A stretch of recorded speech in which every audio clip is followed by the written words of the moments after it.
This is Chris Allen with the Buffalo Bills. Please leave your name, number, and a brief message, and I'll return your call as soon as possible. Thanks, and have a great day. Please leave a message at the tone. When finished, you may hang up.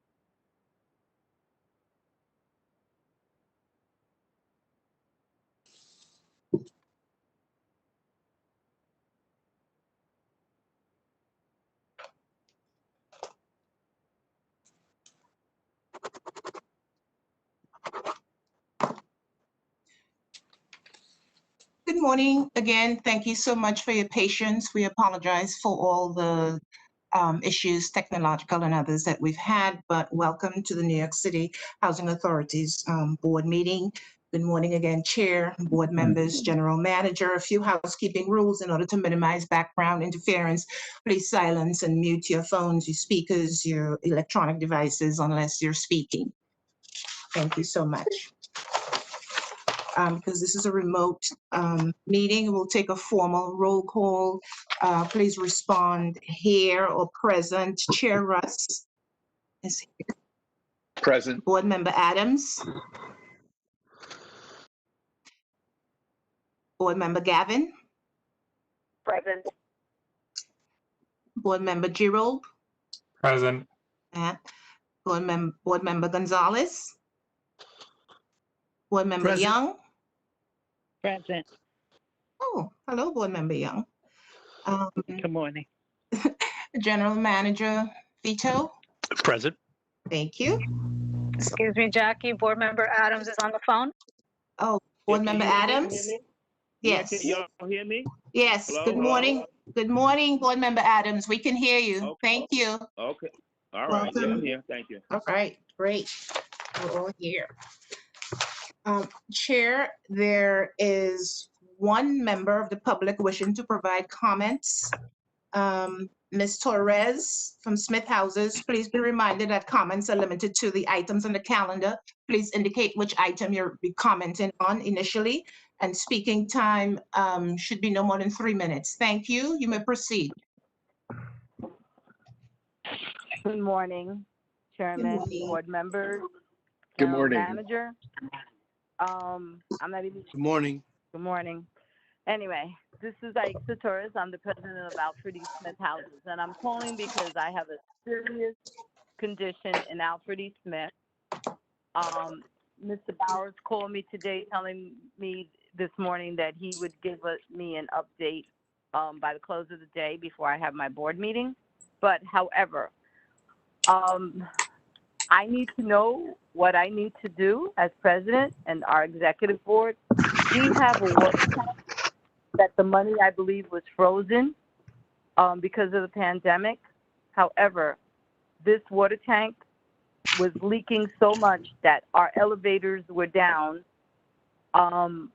for almost an entire day. Thank God we have excellent mechanics in Smith Houses, and they fixed it. One, but it is still raining. That roof, I've been complaining about it for over a year. It's become, to me, very worrisome. It's a dangerous situation, because that roof is so weak. The water tank needs to be replaced. And I am but by beside myself. You know, that I this has to be fixed on an emergency basis. It can't wait, you know. And if I need to go to the mayor, you have to tell me that, and I will, you know, because people's lives are at stake at this point. The way I see it, there's no way that roof, where underneath it lives 10 families, is not compromised. And I need some clarity on how we're going to move forward. This is not about you guys to do. This is about we need to work together to resolve this issue before someone gets seriously hurt.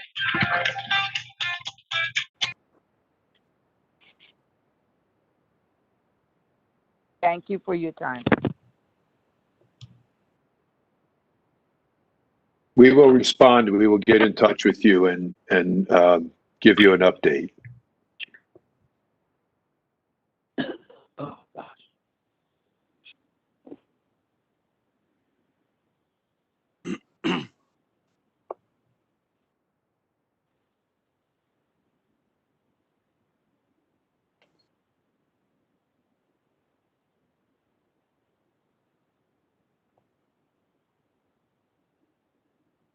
September 30. Oh, Chair, that concludes the public portion of the meeting, and we'll now proceed to the regular calendar. The first order of business is which to adopt the minutes of the regular board meeting of Wednesday, September 30, 2020. Do I have a motion? Please identify board member by name. Do I have a motion? Gonzalez. Gavin. So moved. Gonzalez made the motion. Second. Second, Paul Gavin. Thank you. All in favor? Aye. Aye. And none opposed. Thank you. We will now proceed with the reports item on the agenda. Chair, would you like to provide any comments or remarks? Very briefly, we have two very pertinent reports today.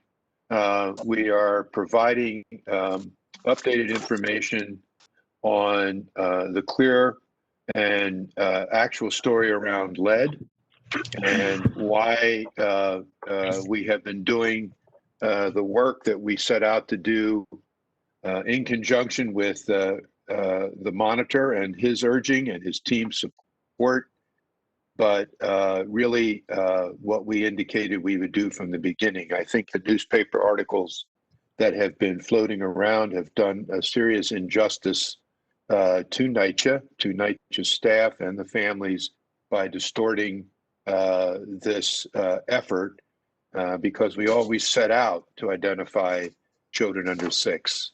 The second report goes directly to comments by the controller on our ability to spend capital. I think this is another issue that is just off the mark and will update the board on our capital spend, including our resiliency spending.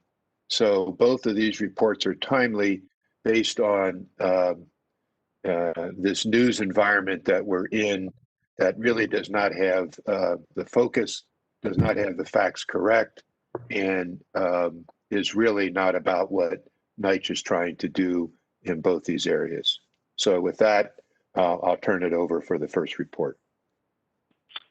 Okay, and that's the Board, Chairman Russ? the lead. Hello? Yes, Joe. Yes. Yeah, I just want to say for the record that I've had exposure to using the mold response to 6 people in East River houses. My experience was very positive. It was just an issue about the painting. That was a little glitch. The people in East River houses said that they came, they took the machinery and checked the walls and stuff and answered questions. So I understand, you know, this is a political time here and everybody is going to step on that soapbox. But my experience using it in the bathroom when I had a little situation was very, very, very good. That's what I can say for myself and 6 people in Wilson. As far as all these numbers they're floating around, I can't speak for that.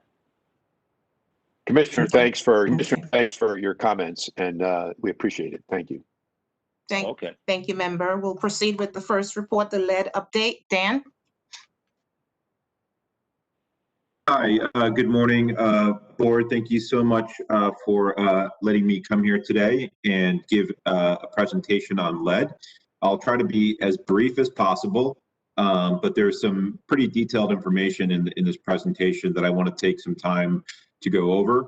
I just want to begin by reassuring everyone, day in and day out, there is a large team here at NYCHA who works on lead issues. Because we want to remediate the issues of the past. We really wanted to build a strong, compliant lead program here that is mindful of the public in the human health effects posed by lead. And so we have an excellent team of compliance staff, of technical staff, and lead hazard control, who have a tremendous, and also oversight staff in environmental health and safety, who have a tremendous amount of experience, knowledge, and also the desire to fix lead at NYCHA. I came here personally to work on these issues, not to shy away from them. So what we're going to give you here today is a report on some of the recent articles about our efforts to identify children under 6. Hopefully this will help clarify things, but I'm definitely, anytime anybody wants to talk about it, I'm always open for a conversation to walk through the numbers so everybody understands. So why don't we proceed to the next slide? Okay, so what we're going to talk about today is the issue that's been in the news for the past week about the increase in the number of children under 6 that we've identified in NYCHA apartments over the past year, really. And just for those of you who are not, as in the weeds with lead as I am, the reason why children under 6 are really important is because lead can have the most detrimental effects on children in that age group. Both local and federal lead laws have special steps that you need to take when you have a child under 6 in an apartment.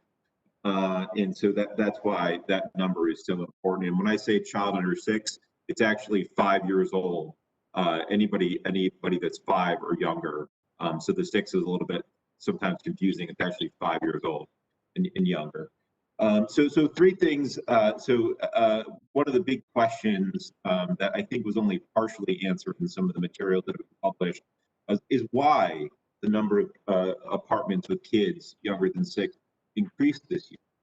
And so what I'm going to talk about today are 3 essential things to understand about why this occurred. So I'm going to talk about a change in local law that really changed how we identify an apartment with a child under 6. Really a seismic change that was intended to identify more apartments where kids may spend time. The second is a change in our process. We've really taken on the lead issue with a new, fresh viewpoint of fixing the issues in the past, not hiding from them. And so we have engaged over the past year a tremendous amount of outreach, in person, through postings, et cetera, which I'll talk about in some detail later, that really has tried to get the message out of folks, of getting our residents to feel comfortable letting us know that they have a child in their apartment. That didn't always happen in the past, but now we're going to be proactive, and I'll talk about that process. The third thing that we did was change our message. Kind of the same as process, but we changed our attitude on this. We want people to know that they should tell us if they have kids, because we want to make sure that we identify those units and take the appropriate steps that I mentioned just a few moments ago. So the first thing I'm going to do, though, before I get into the facts, I want to go through the numbers because I don't want to avoid the numbers, and the numbers are a bit confusing. So I just ask you to bear with me. I'll try to be as clear as these issues allow. Okay. So the first thing that everybody has to understand, and I'll do a little bit of lead education here, I guess. So every year we have to do what are known as visual assessments in our apartments, and visual assessments are required under both the federal law and under the local law. But because of some differences between those laws, they create two different overlapping universes of apartments. And there's significant overlap, but there's some distinctions where basically if you look at it like as two circles, what's covered under federal law is a smaller circle, what's covered under local law can be a somewhat larger circle, and I'll explain that why. And in the federal requirement sits within that. So let's talk about the federal law first and what makes you subject to the federal law. So federal law, any pre-1978 development constructed prior to 1978, and really the developments in this universe are those developments or those apartments that have that are treated as positive based on prior lead data. So NYCHA did a whole host of work, and actually good work, back in the early 2000s to do full lead inspections of their development. So based on those inspections, we know that 92 developments have lead paint in their apartment or are very likely to have lead paint in their apartment. And we also did inspections at other developments, which I'll talk about in a moment, the remaining developments that are pre-1978, and those show that it's actually we did not find lead in the apartments. Based on that, and what we used was something called the HUD random sampling method, which I'll get into a little bit more later. So 92 developments are our population of developments where we think that we have lead paint in the apartments, or we know that we have lead paint in the apartments, in most of the apartments. And that is something the federal government understands, something that's been made public through the litigation that's been going on. But across in those 92 developments, there's essentially 46,372 apartments as of 2018 that would be subject to the federal rules. And so that population there is critical, because that population there is the population that we have to do visual assessments and remediation every year if we find a paint deficiency. And both the federal and local law require an annual inspection. So in 2018, we did when we first started to correct the mistakes of the past, we identified these 46,372 apartments. And within these, at that time in 2018, NYCHA used what it thought was the best available data at that time to establish child under 6 apartments, which is the annual certification that residents have to file with us that identifies their household composition. So when those numbers were first created in 2018, there was 46,372 apartments, within which there was 3,028 apartments with child under 6 based on the household composition.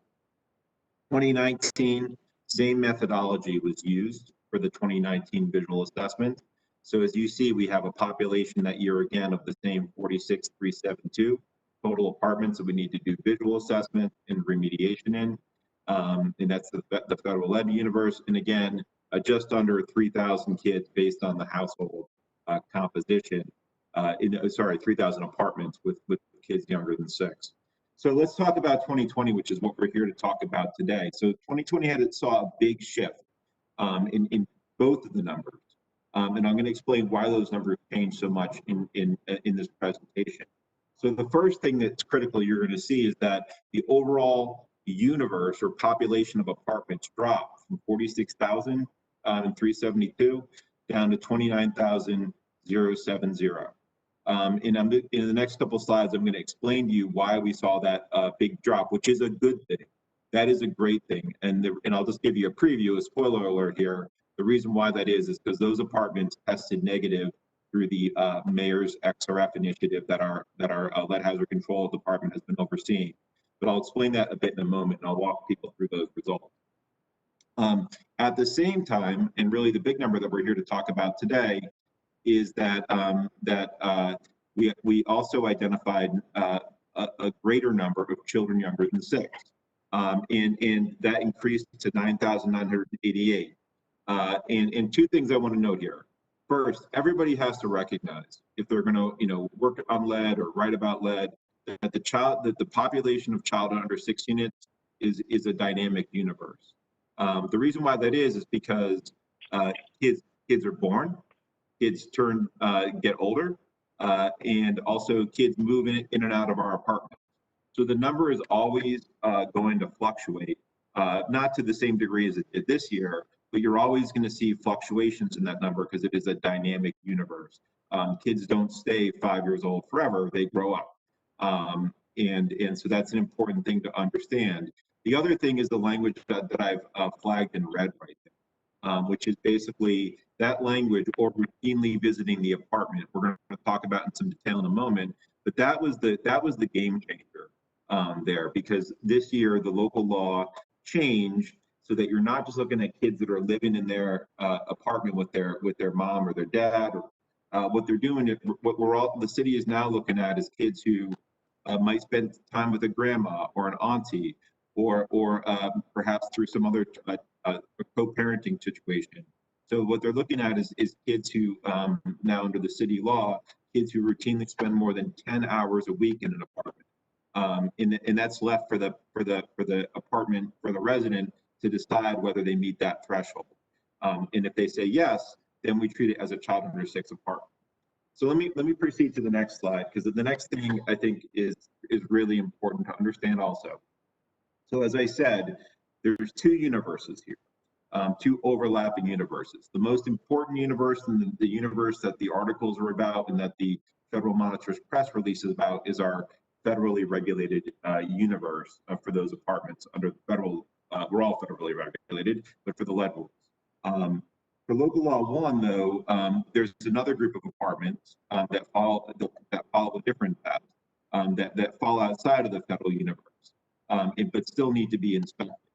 And so what these apartments under local law 1 is, I'm going to say local law 1 only, because everything in the federal universe would also be covered by local law 1, but this universe is local law 1.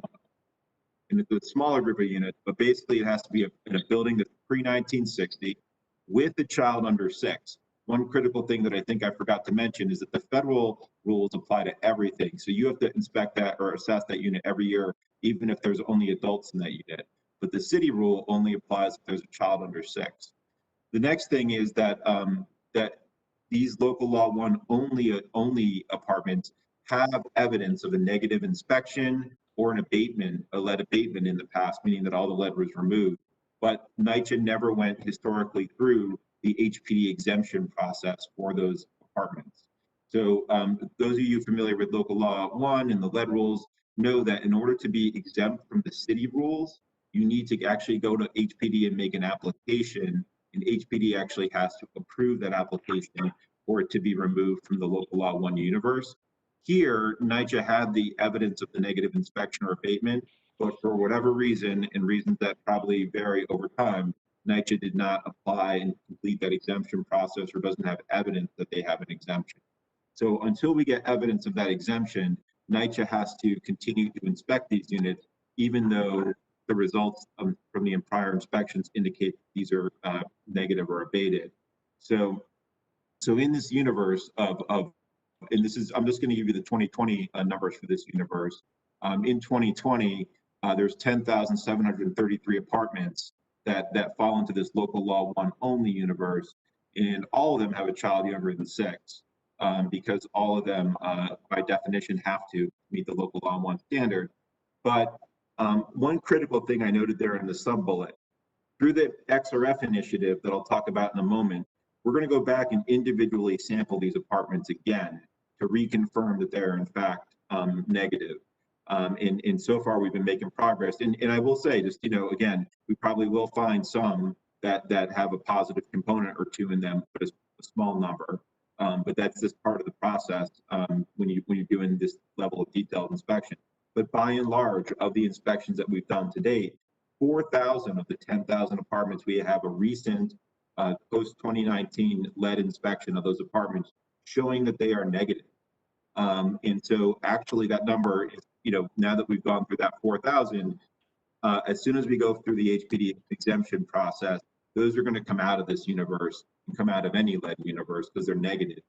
But unfortunately, the stars did not align, the timing didn't work out this year, and we have to start the inspections anyway to meet the local law requirement.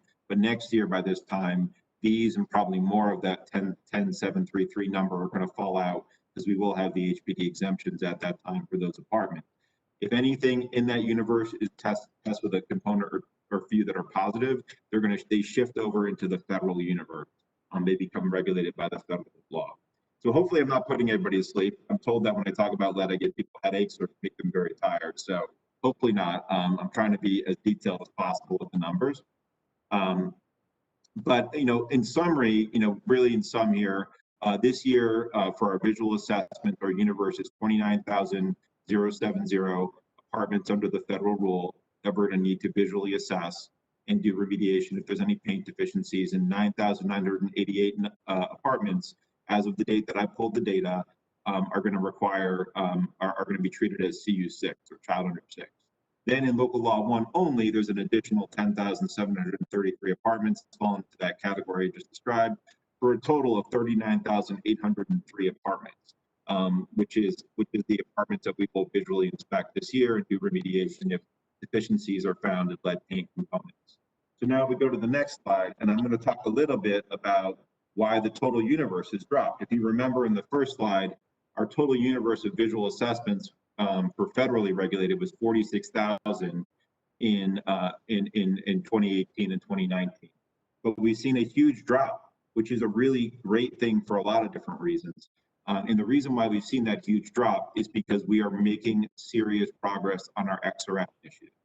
We are over, this is the numbers, the progress to date.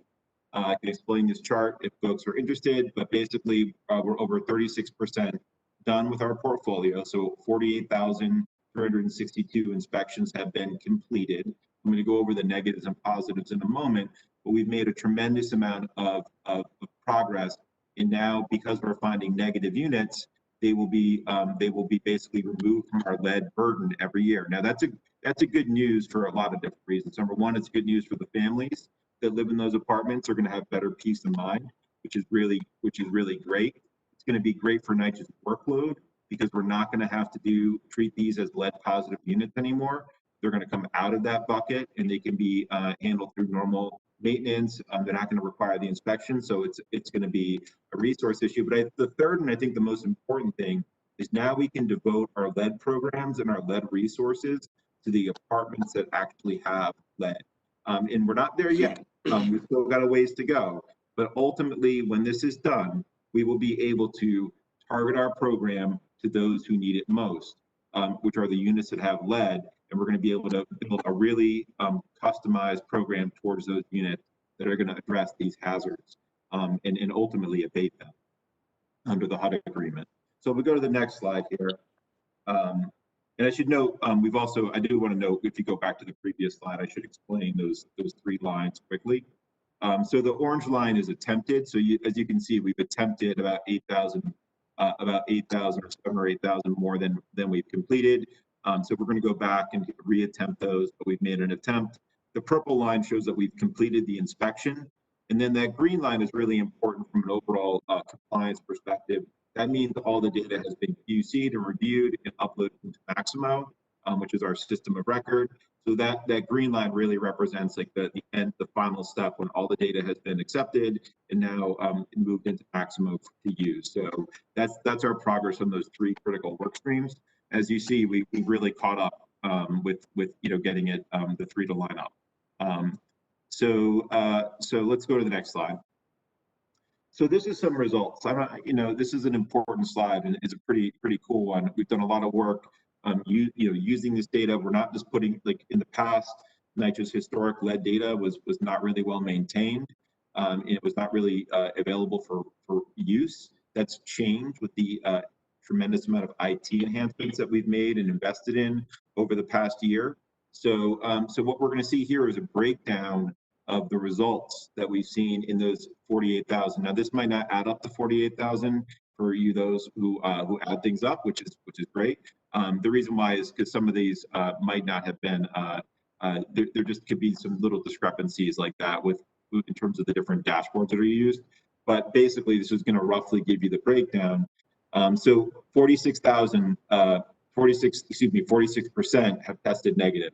So 800, almost 19,000 apartments have tested negative.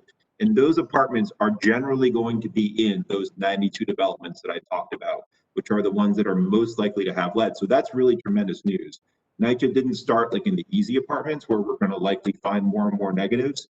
We started in the hardest developments where we were most likely to find lead.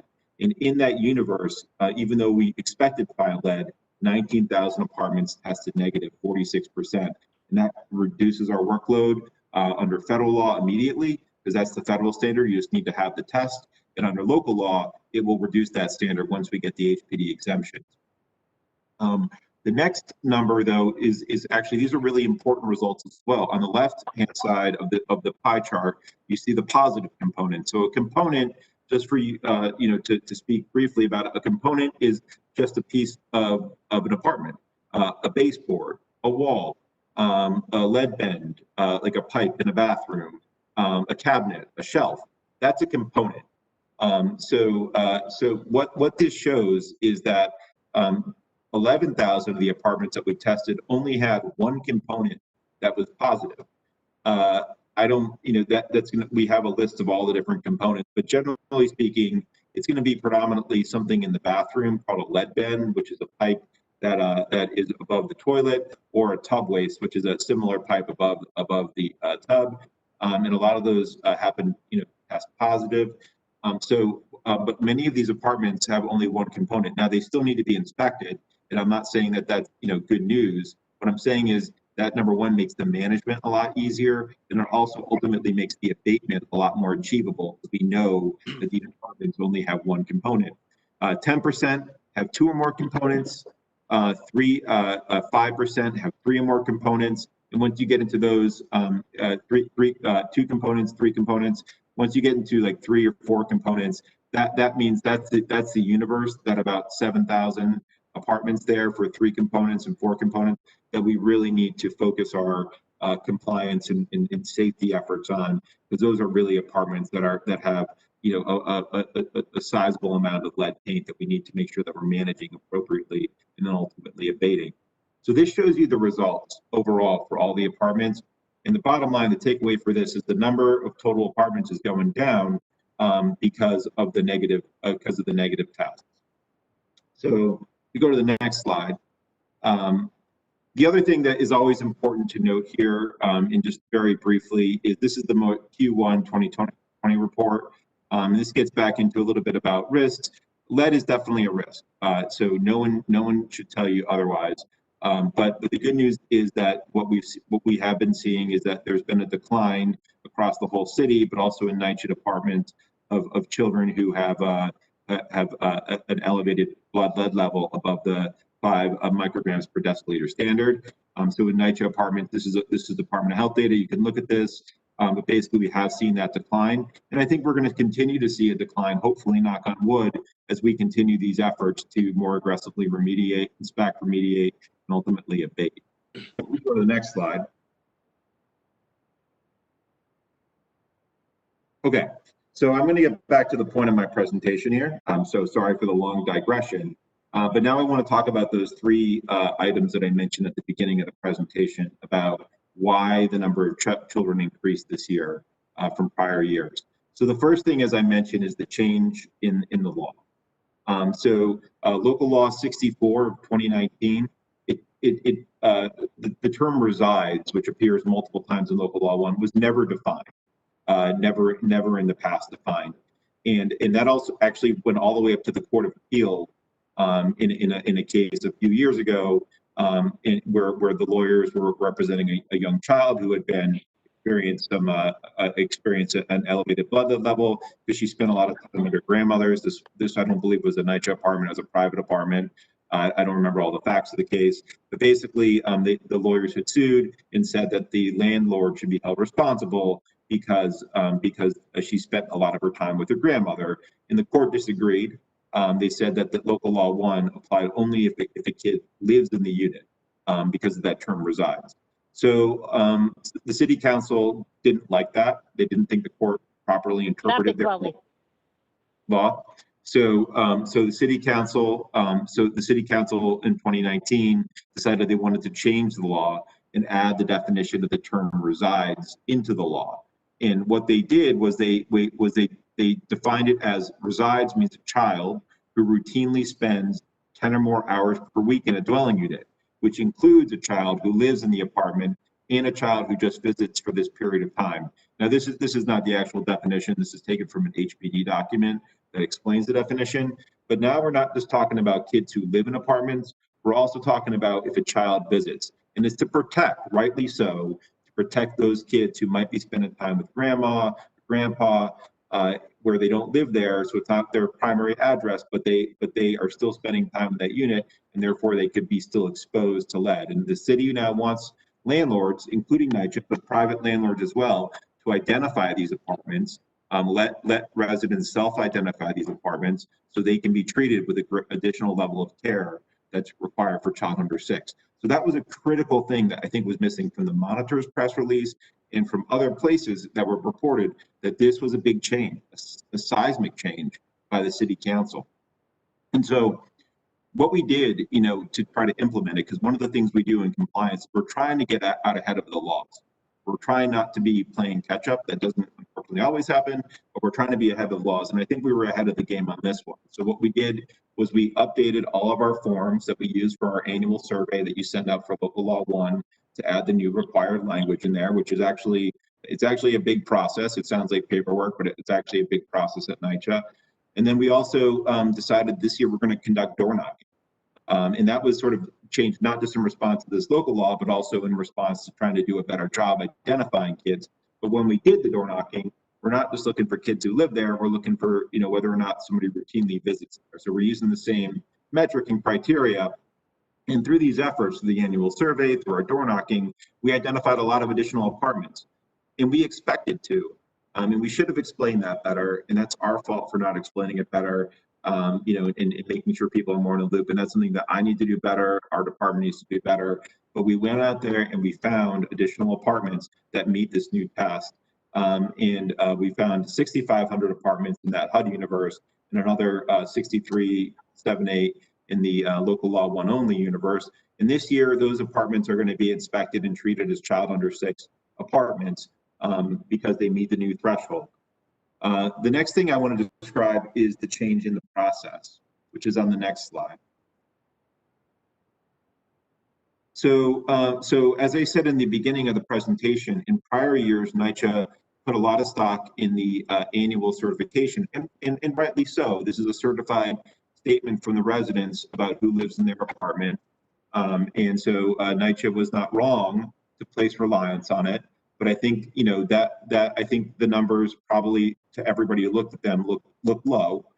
So I think that, through that, and the federal monitor, to his credit, definitely flagged this early in the process. But what we decided to do is work with the federal monitor to change our process. And, part of it I've already talked about. We wanted to do door knocking. We wanted to do other sort of proactive outreach. But one of the first things that we did was through the XRF initiative that I've described, we added, and something that the GM was very clear that he wanted to have added, was a survey question for when we're doing an XRF inspection. So when we do an XRF inspection, we send a certified inspector into an apartment, and that inspector not only has to do a lead inspection, they have to do a couple other things when they're in there as well. And one of the things they have to do is ask the resident if they have a kid who lives there. And through that process, through that survey process, which started with the XRF initiative and continues to this day, we're finding more kids through that process as well. And so through that process to date, 2,200 additional apartments have been added to the HUD universe, and about just over 1,200 have been added to the local law 1 universe. And I'm just going to stop myself right there because I'll kick myself about tonight when I'm losing sleep. I just want to note that these numbers are going to shift and change. As I kind of noted earlier, they're dynamic, but as we do more inspections, as we find more negatives or find more positives, these numbers are going to shift. So these are as of the date that I pulled the data, which was I think this was pulled at the end of September. But we're going to run these numbers frequently, and they're going to shift and change. We'll make sure that we keep everyone up to date now on these changes so that people are not surprised. But this is going to continue through the XRF initiative, and this is another way that we're finding more kids. And the other big change in our process that it's not on the slide, but I do want to note is, what we're going to do each year now, is that if somebody, we have all these various surveys. We have the XRF, we have the annual notice, we have the resident recertification, we have our door knocking, we have all these different sources of information. If any one of those sources identifies a kid, we're going to treat it as a child under 6 unit. So what we did this year is we're going to obviously remove any duplicates to make sure that we're not counting twice. But what we're not going to do is say, well, they said in survey X that a kid lived there, but in survey Y, they said a kid didn't live there. We're going to err on the side that a kid is there. And that's a more protective approach, because we're not going to go through and split hairs. If you tell us that you have a kid in your apartment for more than 10 hours a week, we're going to treat it as that. We hope that folks are taking it seriously and answering the survey to the best of their ability.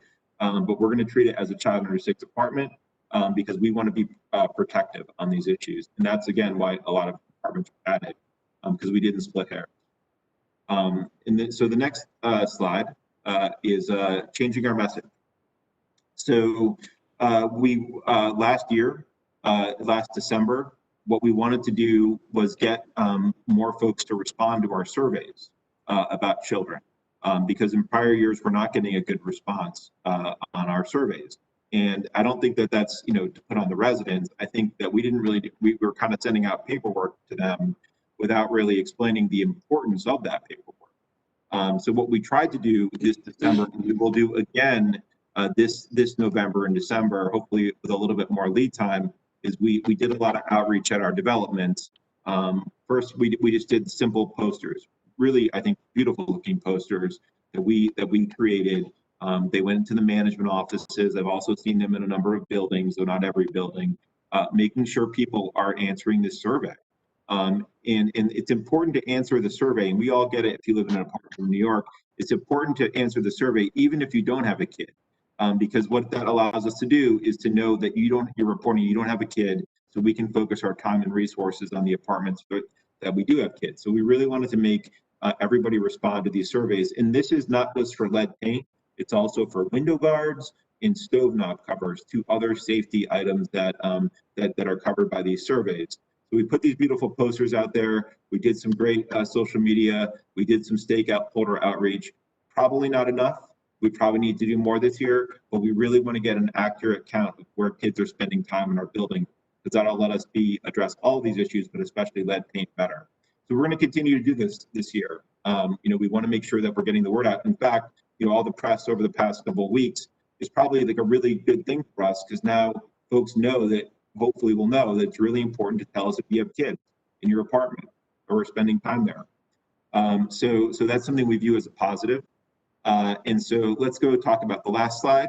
The last slide is just a recap of the different breakdowns, and these are just approximation rounded figures.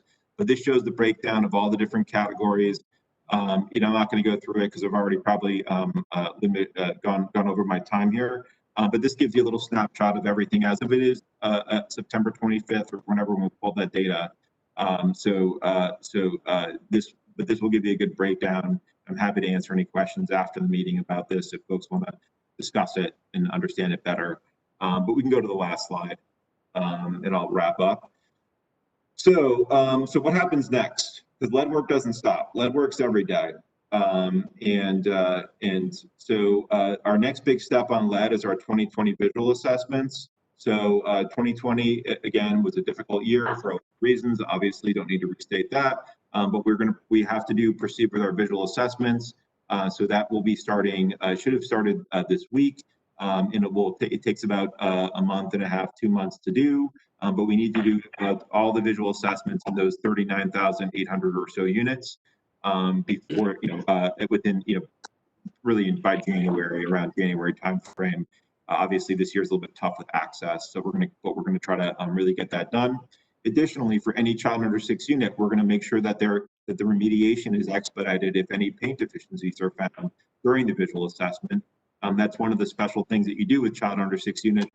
You do the remediation faster than you have to do for just adult units. So we're going to make sure that we do expedite the remediation.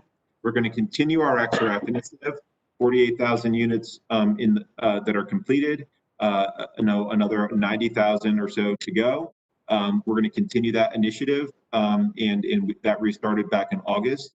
We're getting a pretty good rate of access, though it is challenging with the pandemic, obviously. But we want to continue that and get that data to put people's mind at ease and also to target our lead programs. 2020 outreach, I've already discussed. 2020 and 2021 annual notice and door knocking. We're going to do that same thing again in the winter, and we have to do the annual notice every year and the door knocking as well. If we don't get your response in paper, we're going to come and visit your apartment and ask if you have a kid that meets the 10-hour or more standard at your apartment. And then lastly, always critical, we need to abate all lead from NYCHA. That's under the HUD agreement, and really the funding for this is a lot of money to do this, and looking for ways to get funding for this work. That's the best way to get through this problem ultimately is abatement. So looking for funding for abatement is always something that we want to mention as part of these presentations. So with that, I hope I didn't go too quickly or too slow, but I'm happy to answer any questions if I was not clear about anything. Yes. Member Gonzalez? Yes. So I just want to be clear because I heard a lot of different things. The only change in the law was that now resides means if they spend, not that they only live there, but that they spend 10 or more hours a week in the apartment. Is that correct? That's correct. Yeah, there were other changes. That was the only change in the law. Well, yeah, there was a whole package of lead legislation in 2019, but the only change that's relevant to this issue is that change. There were other changes, but they were not relevant to this. So then let's take it further. So when a lot of the numbers that you're quoting, when you were putting all of these together, and now I'm referring to the XRF testing, there were testing prior to your testing when they were talking about the conversions at various developments around the city. Now, those numbers were not only done by NYCHA, but other agencies as well. Even HUD was sending representatives to different developments to do this testing. Now, they use various different types of testing. Some more, there was a bigger effort and different things were done. Some were wham, bam, thank you, man. So what I'm trying to figure out is all those results of those tests before we did the initial ones by NYCHA, did you include those numbers and did you utilize those results in order to get to the point where we're at now? So good question. I'm not sure I know all the answers to that question. Part of the reason why I don't know all the answers is because some of the lead records are not the best. But I can tell you what we do rely on, which were inspections that were done by lead inspectors in between like 2005, 2010. NYCHA hired certified lead inspectors to inspect both apartments, common areas, and exterior areas. And that's the primary record that we rely on. There could have been more individual one-off tests. Maybe sometimes there's like court-ordered work where they might have done a test. Sometimes through a move-out, they might have done tests or an abatement. I'm not aware of any sampling that HUD did. I'm not familiar with that at all. So that I don't know. In terms of the developers, as part of like Pact deals, developers have to meet certain HUD testing requirements. We wouldn't include that in this data because that would be something that once the conversion happens, it would be the developer's responsibility. So we would only include, if that was something that we needed to include, we would, but I'm not aware of anything that we've included from a developer. But really what we rely on are those inspections, the inspections that NYCHA ordered in about the 2000 era, between 2005, 2010, that were all re-reviewed recently in 2018 by a certified lead team to go through them again. But yeah, those are what we primarily use. But then a board member, the other critical thing is we're resampling almost all those units through the XRF initiative. So the XRF initiative covers 134,000 apartments. So to make sure to make sure that everybody has an individual apartment inspection. That's what the NYCHA XRF, the ongoing XRF initiative, is about, and that will ultimately become our system of record for apartments. Because that data is digital, we can use it in Maximo, and that will ultimately become our full-on system of record. So I'm hoping then in your new effort to do what you're doing, being that you don't have the specifics of all the previous testing that was done, that you will circle back then and go back to a unit that was already tested. Is that my understanding? We're gonna go in, and maybe Vito can speak to that. I think an XRF test never goes bad. So if you have an apartment that testing report does not go bad. So if we had a reliable XRF test for an apartment, you wouldn't need to re-XRF test that particular apartment. But we are the key ones that we're resampling is we use the HUD methodology, right? So the HUD methodology, I'm just going to give a example. These are not the actual numbers, but let's say you have an apartment building with 1,000 apartments.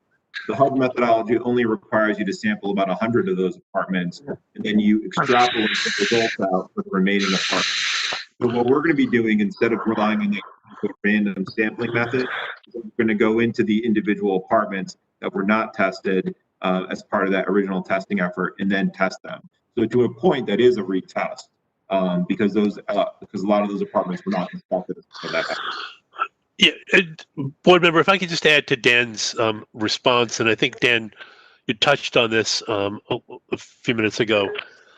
We looked very closely at all the XRF results that have been done in previous years, and if there was even an ounce of doubt as to whether or not that test was done accurately or properly, or if it was incomplete, then we just discarded those tests, and those units will be retested. But as Dan said, we went through an exercise where we did review all of the previous tests, and out of an abundance of caution, again, if there was even a small doubt as to whether or not a previous test was accurate or not, we're retesting. Okay, because Vito, you remember when those testings were going on, I did engage your office about the issues that were going on with the testing and the unidentified people that were coming in to the apartments, and we didn't know whether it was NYCHA, whether it was HUD, whether it was private individuals, and so that's why I'm referring back to that point. But if you're going to go back over those units that were, as you stated, either done properly or not done properly or not done thoroughly, then I don't have an issue with the testing. Then it's great. Then the bottom line is that the children will be protected. Hi, Mrs. Borges. It's Matt from Offshore Pools. If you can just give me a call back when you get. Is that correct? Yes. Again, we are reviewing all previously conducted XRF tests that had been done prior to this initiative. Right? Okay. And again, if there is even a small reason for us to believe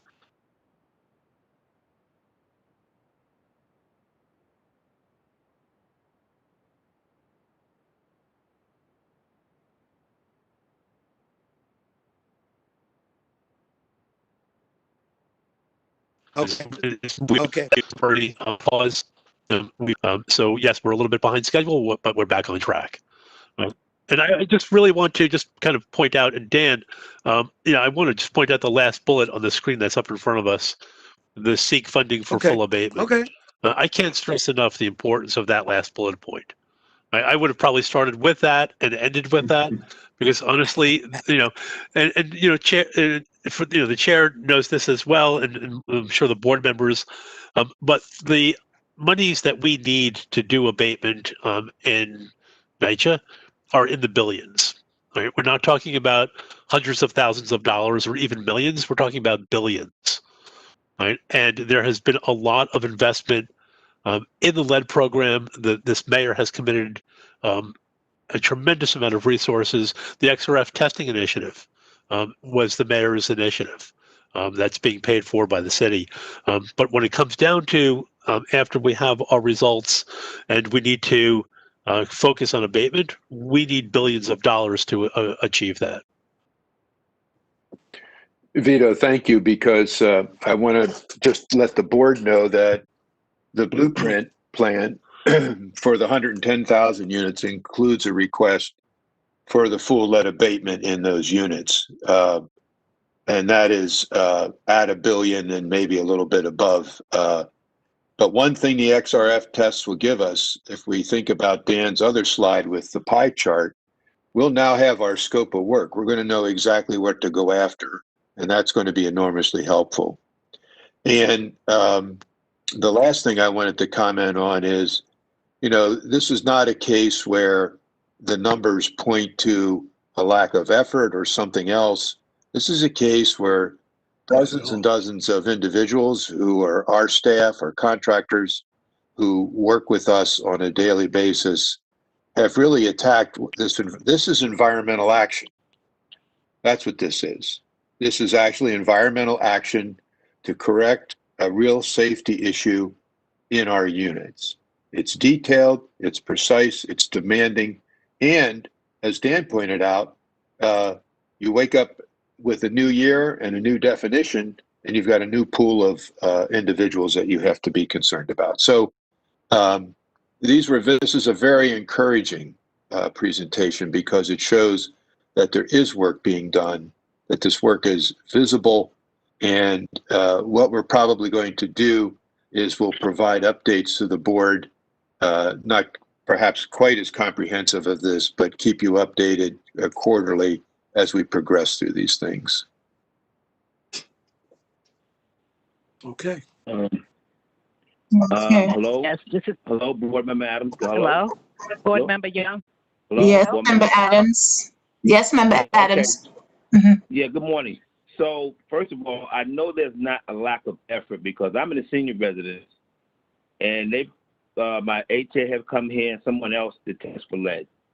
I have no grandchildren coming here all the time or stuff like that, but so I know there's no lack of effort. And this is, as our previous conversation I've had with Greg, this is there's 10 more people running for mayor. This is going to be continuous beat down of misinformation. It's coming. So I think there's other issues here too, like access to the apartments, to get access to do the testing. People are not home. In some handful of cases, people might not even open the door. There's so many hurdles to just getting the information to address it. So that, and then maybe you want to bring in a monthly or just post things in the hall and say, hey, this building, we were here, we did this many apartments. Just, you know, something for the residents and maybe the TA presidents to see, that they can see, to bring them into the conversation on a month-to-month basis, or however you feel that they need to be informed. Because I haven't, in some of the buildings I visit, I haven't seen anything posted about, or even in some of the offices, management offices, that, hey, this complex was tested, this is how many apartments we did, you know, bring the people, you know, let them know, because the misinformation is going to be surrounding us. I don't know if that's a viable suggestion. I'm just mentioning it because you really want the people that we're trying to help and serve to be in on this. You know, Joe, that's great. You know, it is a good suggestion. As we've seen already, these numbers can fly into their own interpretive space. But we are going to be posting these results. In addition, and Vito, if we're thinking about when a unit tests clear, there'll be a sticker for that unit to let the family and anybody else know that the unit cleared the XRF as well. And we're going to plan more regular updates on that. And I don't know if we have the sticker design done yet, but I think we're still planning on doing that. Sure, if I could add, so the stickers, we just received them last week. So we are working on getting them out to the field so we can apply them to the doors of the units that have tested negative. In addition to which, the XRF results, we do have on our website, and Board Member Adams, we can kind of walk you through after the board meeting and show you how to find the results. And it's broken down citywide by borough and down to a development level.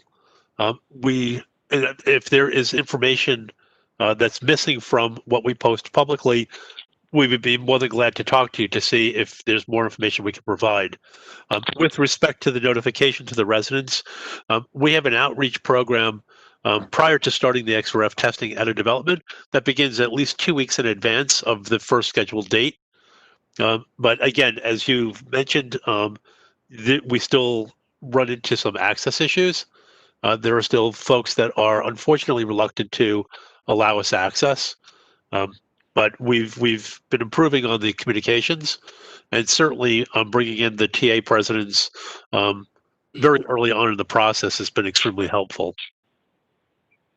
Okay, I'm fine. I understand it. I believe there's effort because they've been here twice, and they tested my walls and to see if I had lead, and I have no children here on a day-to-day basis, so I know that's being addressed. If I was a resident with children, I would just like to know. I guess walking the hallway and say, hey, a big notice.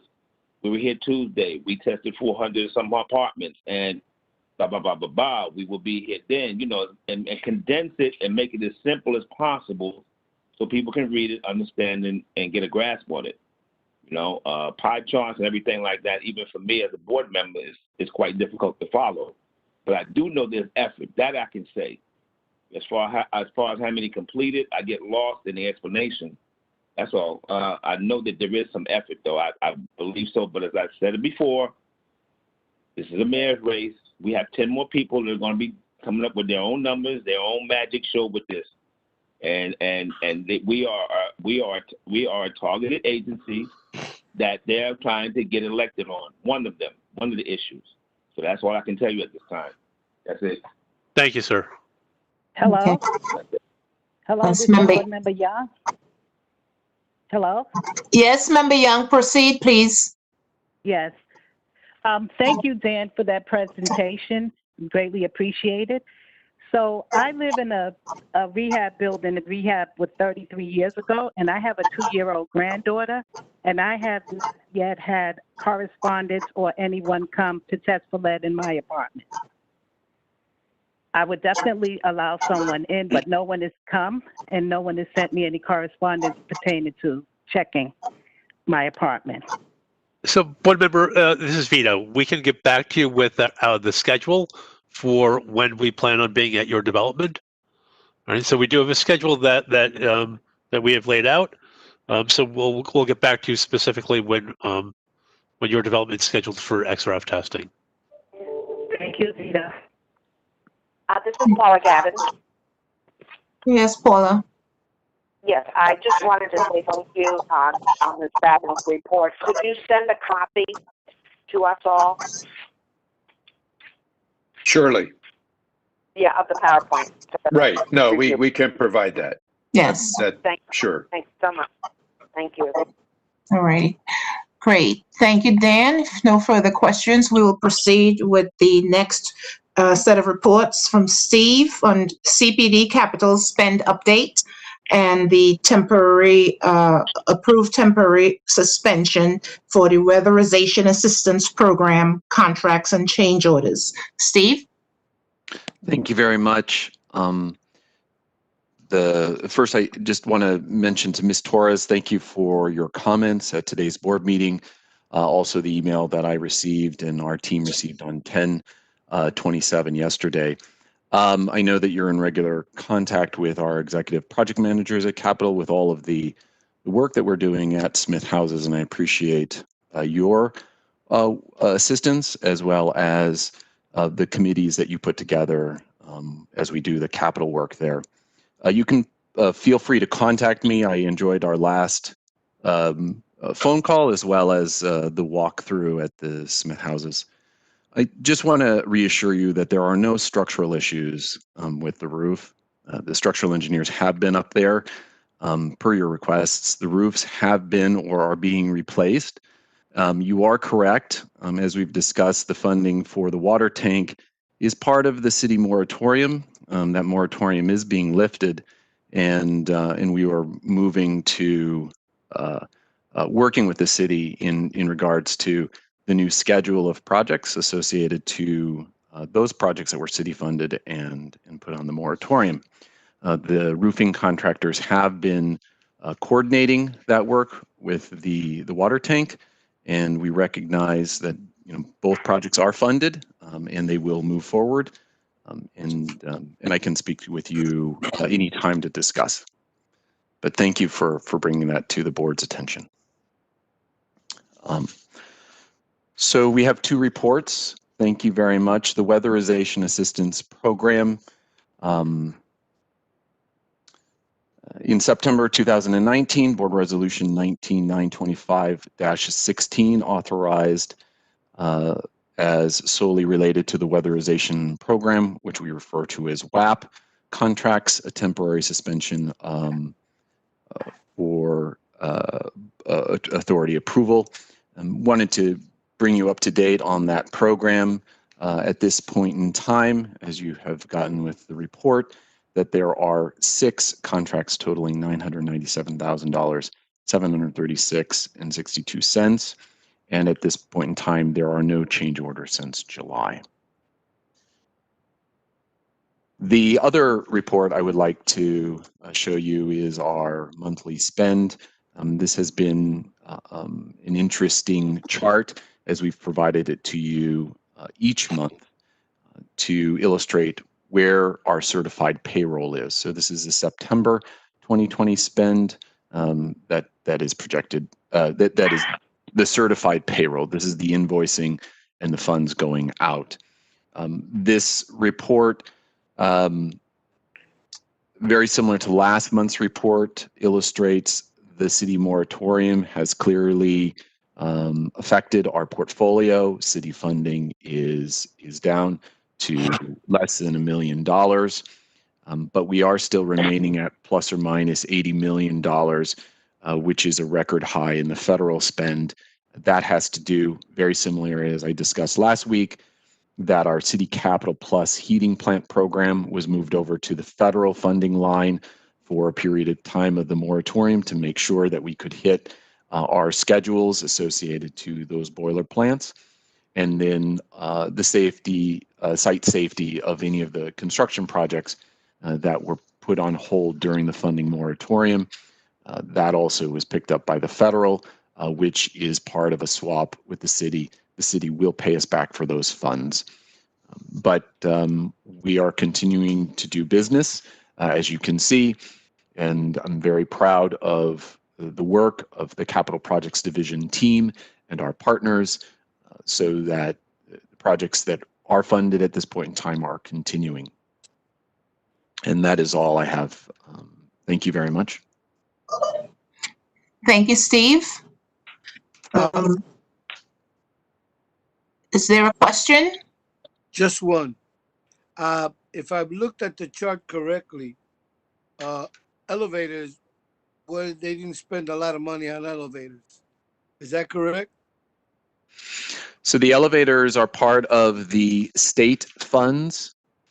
Oh, are you talking about the weatherization program or yeah, the weatherization, where you showed the chart for September, the chart with the color chart. There you go. Okay. If I'm looking at this correctly, elevators are under EPC, and it's a real thin little line. So actually the majority of our elevator pipeline is part of the state funds. Those are the funds that were provided by the state in 2017 and 2018. Those projects and that funding we hope to have released in 2020. We have fronted the architectural engineering services on the state pipeline with our federal dollars to make sure that we can move that pipeline through. We are working with the monitors team as well as the Division of Budget and DASNY to get those funds flowing for us. But this you're going to be seeing soon on your calendar because the first set of elevator projects that will go out to bid as part of the federal and state numbers is actually this month, November. They go out, this following month, November is when they go out. And then we are following it up with a number of elevator projects that go out to bid November, December, and January. So that's mostly the state line that you're seeing. The EPC line, the energy performance contract line, that has a lot. Most of those projects in this spending is the thermostats that we're putting in as part is where we have leveraged those against our other boiler plant programs or our other heating plant programs, as well as some other energy performance contracts that are associated to, for the most part, heating. So just to be clear, the money was committed, it just hasn't been released. Correct. The state money that was provided in 2017 and 2018, we are still working with the state to get those funds released. We are on the cusp of having that. And as I've said, we fronted so that way we wouldn't get behind schedule. We fronted the design, the construction documents with federal dollars. We hope to have those reimbursed by the state as we start, as those funds become available, and then we can, it's a reimbursement program. Okay. So in order to save time, I'll ask you a different question offline. Okay. So we can move forward. Board Member Adams, hello, Steve? Yes. Hi, Board Member Adams. There's an old saying, it's not what you get, it's what you do with it. In regards to money, old lady used to tell me that when she used to give me allowance money. But I'm going to ask you just two areas, specifically with heating and elevator. Mm-hmm. With the money that's expected to be released, what specifically are we talking about? Addressing equipment or manpower or both? So in capital projects division, it's really about the component. It's about the element. And so for the heating plant program, both the city funded, the federally funded, and the state funded programs, those are full renovations or modernizations of those heating plant systems. Okay. And then for the elevators, the same. These are not, we're not doing maintenance. These are full replacement of the elevator systems and bringing them up to code, as well as ancillary work, right? So if there's a leak in the bulkhead and water is coming through and that's causing an issue with that elevator, that's also being addressed with these contracts. Okay, so in regards to the heating and the sensors, quite a few of our boilers are working a lot better than they did. The only issue, as Ms. Cox brought in her presentation some months back, is that physically manpower, personnel is needed at times to make sometimes manual adjustments to the boiler so the heat will go to the upper floors. The sensors come on, and I've experienced this a lot at my own personal in living in public housing, that the boilers, when they do work, that you need someone to make a manual adjustment for the heat to come up. So I understand the equipment is going to be good, but we have boilers working right now fine, but it's just you need personnel there, sometimes earlier, sometimes later. I'm just giving you my, my experience, being exposed to it. So the equipment is not a matter of the boilers actually coming on. The sensors seem to work, but you'll only have maybe 40% of the floor coverage. Not everywhere, but in most buildings, even when the boilers are running good. So that's all I have to say about it. We can move on. That's it. No, thank you very much. And Javier's team in the heating unit do an amazing job. Our goal at Capital is to provide great heating units, and so that way we can decrease our operating costs. But definitely, their manpower to go in and maintain and keep these plants up and running is a great service to the agency. When I speak about sensors, what that is the temperature sensors where we've leveraged multiple funding sources to make a complete system. We presented that, gosh, about a year ago. But like, for example, on the city capital heating plant program, the boilers are being replaced in this scenario. In others, we're doing different heating systems. The heating plant's being replaced. We're using EPC, our energy performance contracts, to leverage that against those same developments to do the temperature sensors. And then we're using some federal funds where we have some steam distribution issues at those, so that way we can use a kind of a leveraging to make everything work. You can fix the heart, but you've got to get the circulation done. And then to add to that, we're working with Javier's team in operations, so that way the internal distribution associated to the valves, the items that you're talking about, are fixed. We've got a number of great programs that we've done that, and the systems are functioning optimally, energy performance wise, but also providing reliable heat and hot water to the residents. But thank you very much for your comments, and I will speak with operations on this. Okay, and since you're dealing directly with them, I did send an email because there was a issue that the at the lower levels, because we get all the chairs and the general manager's emails about their war with heat. Where they're coming, what they're doing, what they're trying to do. But sometimes, Steve, at the mid-level management issues with supervisory personnel, borough office personnel, you have sometimes miscommunication. And in one instance, there was at least 6 developments where the boilers were not told to be turned on until October 10th, as far as sensory. So that's like some things that just happen. So I'm not sure who made that kind of call, but that the temperature did go down a couple of times before that, and the sensors are not going to come on if the system is not activated. So I'll leave it at that, and we'll just move on. That's it. Okay, thank you. Thank you, Steve. We'll now proceed with the calendar items 1 through 40. In order to proceed efficiently, I'm going to remind everyone to please silence your mics unless you're speaking. I'm also going to ask the presenters to provide only pertinent information. For example, the nature of the item, what exactly you're seeking from the board, and of course the name, amounts. The section 3 numbers are important. The dates of the contracts, etc., are not pertinent. So please, we'll start with item number 1. Anika. Good morning. My name is Anika Lescott, and I'm the Chief Financial Officer. I'll be presenting item number 1 today. Item 1 requests authorization for the approval of the investment transactions performed by the authority's Treasury Department for the quarter ending June 30th, 2020. There has been no change to the authority's investment strategy since the board's last approval.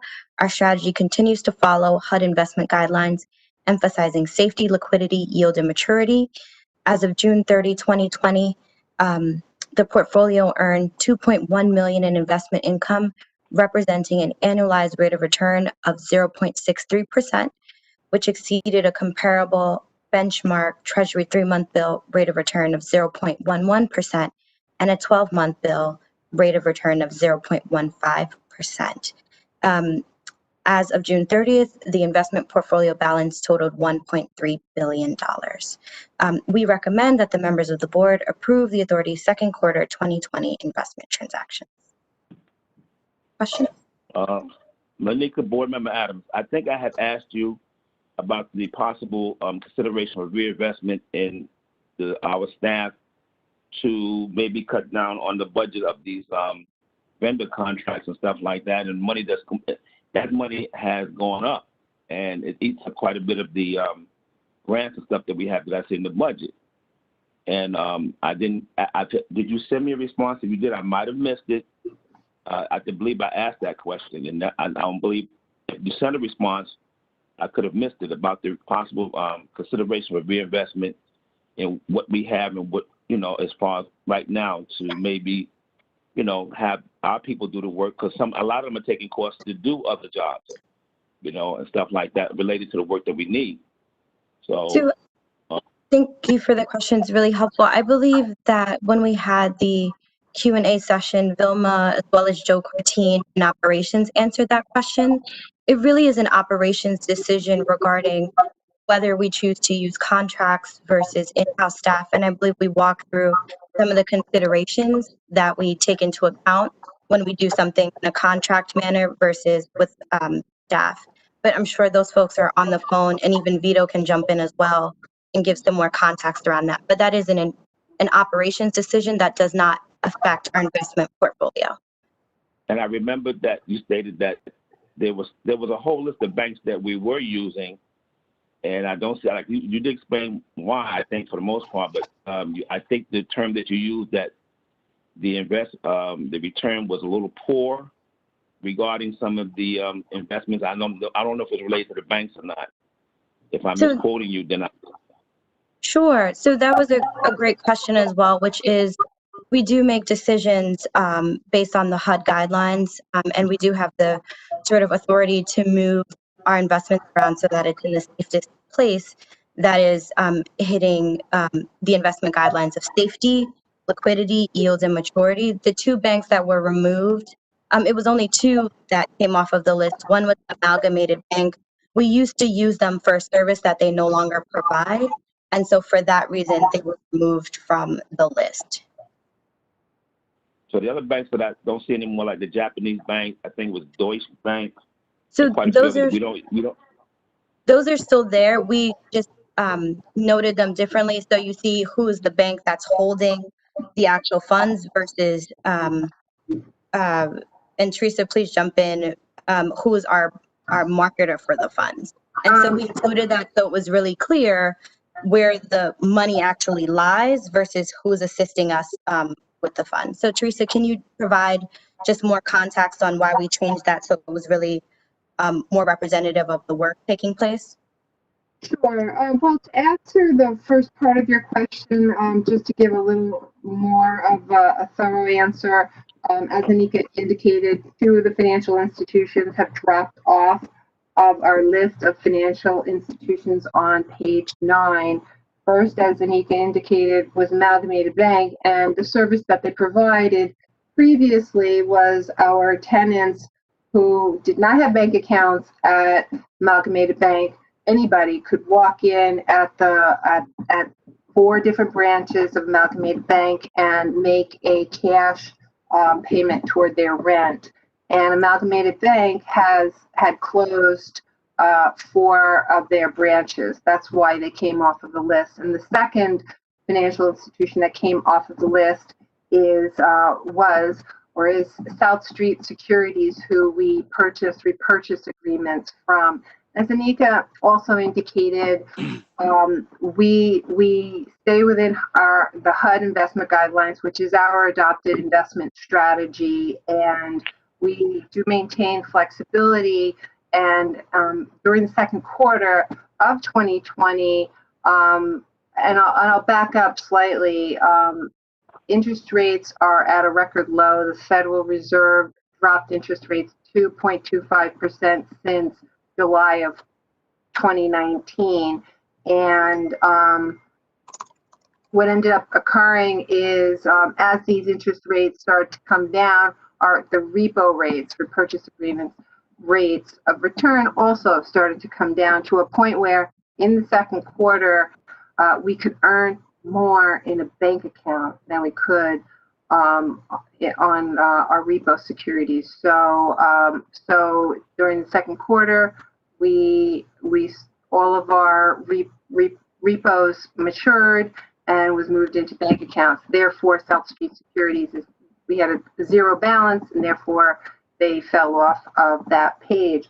But as Anika also mentioned, there's a little representment of page 9 to show that the collateral securities are held at our custodial bank, JP Morgan, and the 4 brokers that we make our investments through are on the second line under each of the JP Morgan Chase custody account lines. So you'll see it's just a little representment of information to be a little more clear that we don't hold funds with the broker, but rather at the custodial bank. So there are banks that we're still using that just not listed in this report. Is that my understanding? I understand that the investments are low. Anika explained that, but there are banks that we're still using that No, just are not listed. no, sir. Every bank that we have business with is on that list. There are no Okay. additional banks in another document anywhere. All right, thank you, Anika. All right, that's it. Okay, terrific. Thank you, Member Adams. The responses with respect to NYCHA staff for suspended payments were given at the Q&As. However, we will do a follow-up with you for any additional information that you're requesting. Okay? Okay. Thank you so much. Thank you, Anika. Item number 2, Jason. Thank you, Madam Secretary. Good morning, Chairman Russ, board members. I am Jason Goldberg, Associate General Counsel for Corporate Affairs. I am presenting this item on behalf of NYCHA's General Counsel. Authorization is requested for a $986,236 funding increase to NYCHA's March 2020 agreement with Guidehouse LLP for consulting services.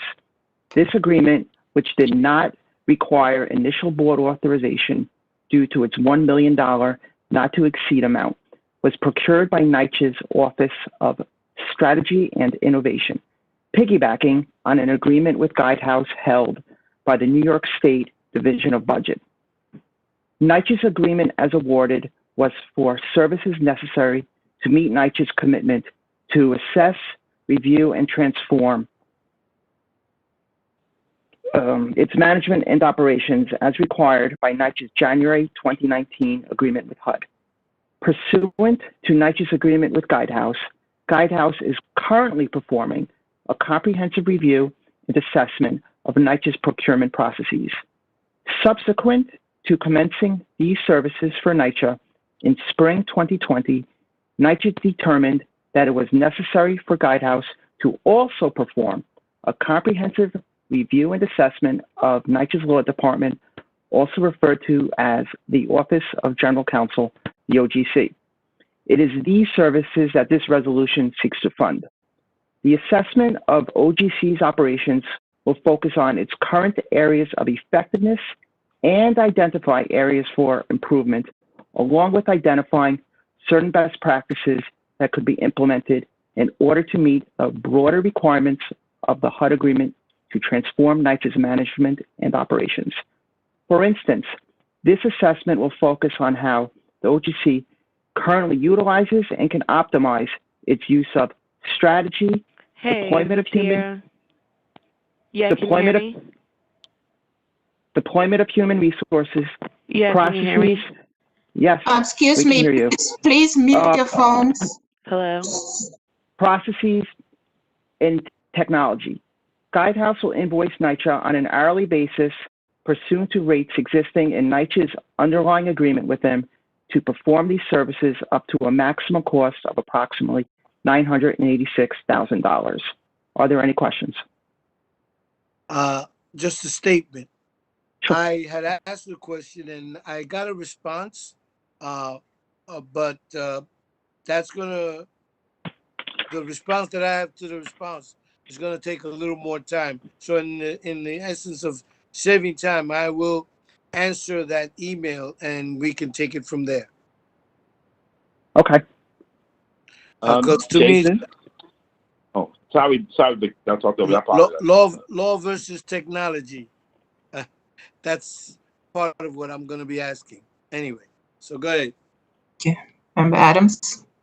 Yeah, so Jason, this is using firms like this is vitally important. I understand that. So the agency can move forward with these other projects, but it would be, I don't know, when you implement a plan, you know that we're struggling as an agency with money and personnel, for the most part.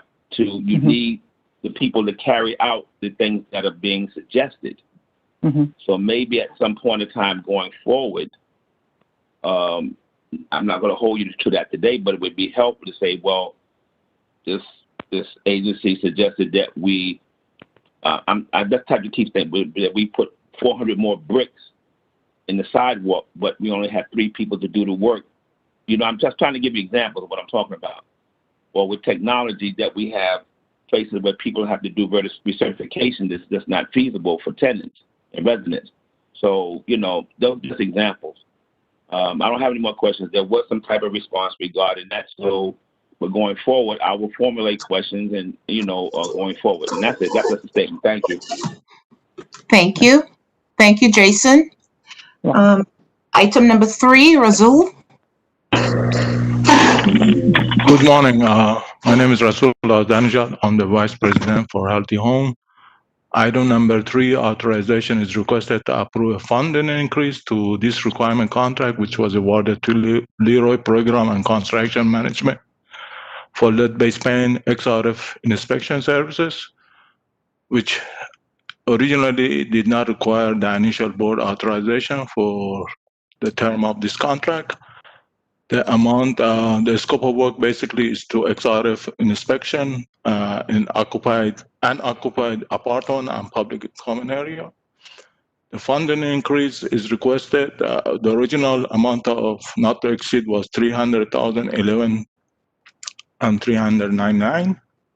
The increase is 621,630 and 48 cents. And the total not to exceed amount is 933, 29 and 48 cents. Any question? Adams, Mr. Razul, I got your response about the document pertaining to the assets. Yes. And I believe your response was that their document expired last year. And yes. I responded with another follow-up question that could you just ask the company, which I included you in the email, to ask them for an updated statement of assets. I mean, if it had just been a month or so, I understand, but a whole year has expired since their last state of assets, and these things are supposed to be updated in their folder when you're doing business with an agency like this. Right. Thank you for calling Blue Card eligibility. Calls may be monitored or recorded. This line is for healthcare providers to determine a patient's benefit eligibility and pre-certification information. Para español, marque 6. Somebody on the line? No, I. Hello? You are not a healthcare provider. Someone needs to mute, and they're crossing their phone into our conversations. Please mute your phone. Please. So, Mr. Razul, so there was no response. There was no document submitted. So I'm looking for procurement is working on it, so I'll get it as soon as procurement give it to me. Well, okay, so we can't do it ourselves. It's the procurement process, and they have to do a new one, so they're working on it. Hi, Josephine Russo's on the line. Josephine, you're unmuted. Hi. So Okay. yes, hi, Josephine Russo from Supply Management. So these financials and LRs are only done at the time of award. We don't redo it when we're an increase in a contract, but we will provide you with a new NLA. Yeah, but I'm trying to stay to the date to ascertain the information so I can support what we're trying to do. Okay, that's why I think we have the Q&A session to make a request. I don't think it was an unfair request, and if there was an issue getting the document, somebody could have sent me an email stating that there's a delay, or I'm here today just trying to use as much better judgment as possible. Sorry, Adam, but Go ahead. I mean, I'm hearing that today, but I made the request last Friday. There was no email stating what you're stating today. Right. Member Adams, the email indicated that it was, like Josephine said, it's only done at the time of the award, and that the NYCHA was not in possession of that information. And procurement followed up in terms of requesting it, but. What I'm saying, Madam Secretary, is that what you're stating to me today is something that could have been stated Monday or Tuesday, and I would have had an understanding about when we sit down for the meeting today. I'm expecting to see the document. I mean, a response like this could have been given to me in an email or something prior to this, if there was, the email says what you're stating me today. From my understanding, that any entity doing business with this agency has to have things in their jacket updated. I mean, a whole year is a long time. I can see it was a month or maybe 2 months or something, but a whole year. I believe that we responded via email that NLA's tests are only, procurement responded that tests are only done at the time of award. Yes, and that's the response that was sent. Right. Madam Secretary, Yes, Madam yes, sir. Secretary, I'm abstaining my vote on this resolution. Okay, thank you. Okay, it's noted. Thank you, member. That was item number 3. number 3. Thank you, Razul. If there are no further questions, we'll move on to item 4, Katura and Patrick.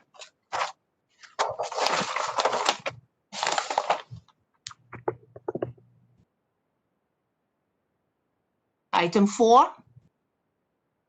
I'm sorry, I was on mute. Sorry, can you hear me? Yes. Sorry about that. Good afternoon. Today we are here to request an amendment to previously approved board resolutions. Our request is to add 3 developments located in East Brooklyn. Authorization is requested to further amend Board Resolution 19-626-9, which amended Board Resolution 18-92750. The prior resolutions authorized, the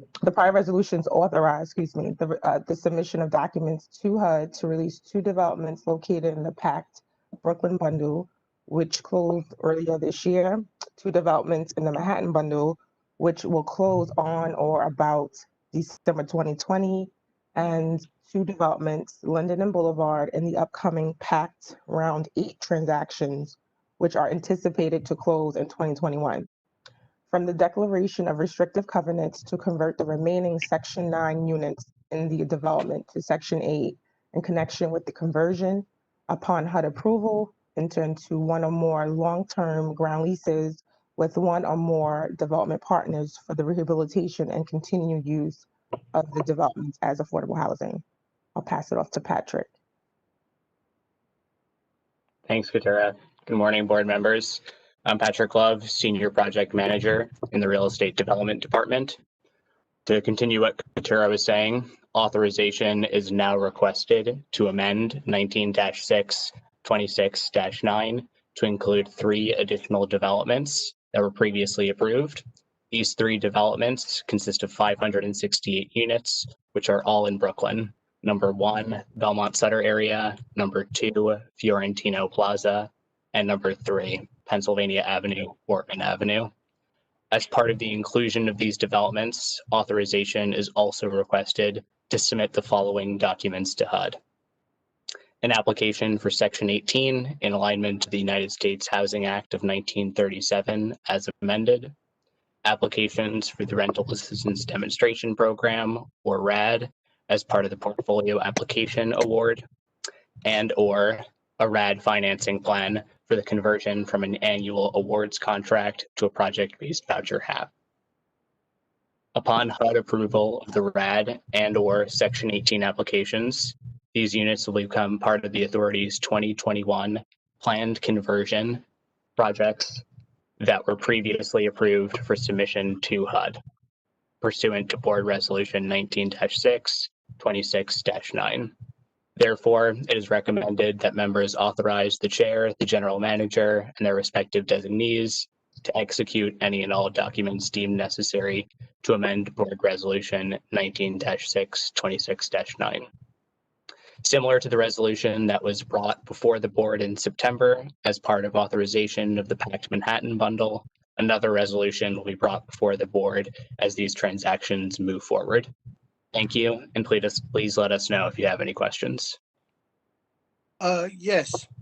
So in the conversion, they said it was voluntary.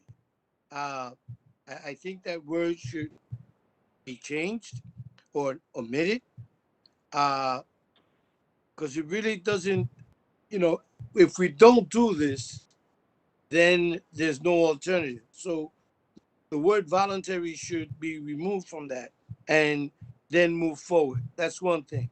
The next thing is, when we started this whole renovation or conversion process, I was under the understanding that a lot of all of this was already presented to HUD as a whole, and that we were waiting for HUD's response to approve or disapprove.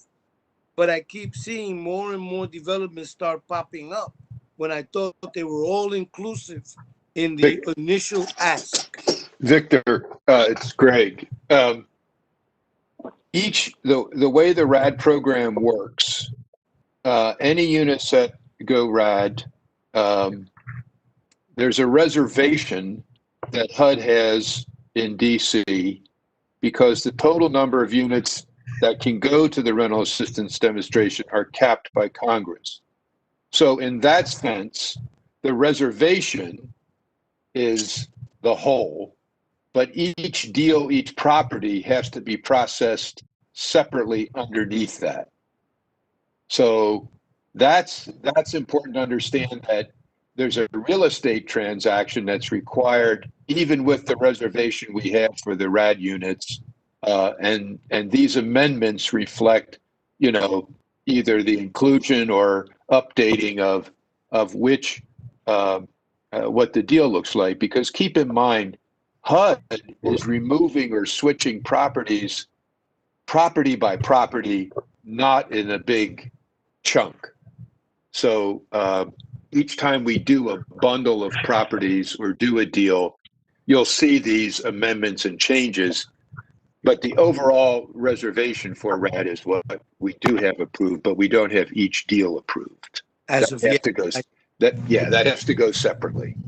Okay. Thank you for clearing that up. Sure. Because, again, I was under the impression all of this was already done, and we were just waiting. Yeah, I wish it were. I wish it were that simple, but we have to do a transaction for each bundle, and then when it comes down to it, if you look about some of the things that we're asking for here, there's a inside that transaction are a set of things we have to do for each property that's moving. So. Okay. Sure. So then I'll just concentrate on the local concerns that there's still kind of a problem with the conversions and the protected rights of the residents. I'll take that at another time. Let's move forward. Hi. If it's okay, Maritza, who's on the line, she wanted to also chime in. If we can unmute her.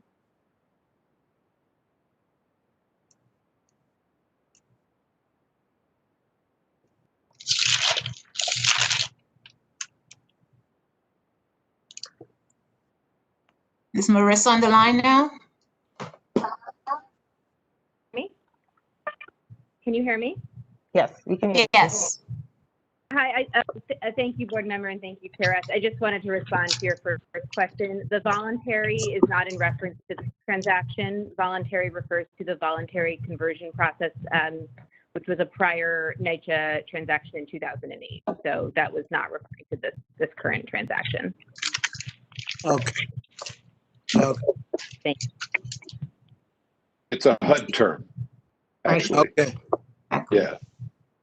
I was part of that initial issue, and well, that's that's the term they use, Victor. That's their term. Okay, not a problem. Okay. Thank you, Marissa. Thank you, Katura and Patrick. So we'll now proceed, if no further questions, we'll proceed to item 5. Jillian? Great. Good morning.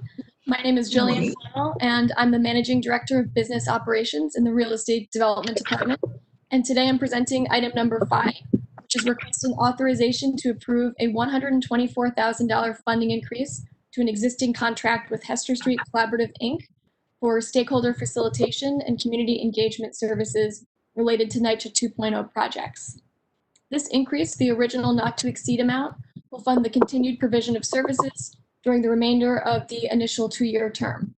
In terms of background, NYCHA issued a solicitation in July of 2019 and subsequently received proposals later that month, seeking proposals from qualified consulting firms to provide stakeholder engagement services for NYCHA development projects. Hester Street submitted the best proposal and was subsequently awarded an agreement with NYCHA. And throughout 2020, Hester Street has been facilitating the Chelsea Working Group, which has grown to include a wide range of community stakeholders and requires intense levels of coordination and participation by NYCHA staff across a number of different departments.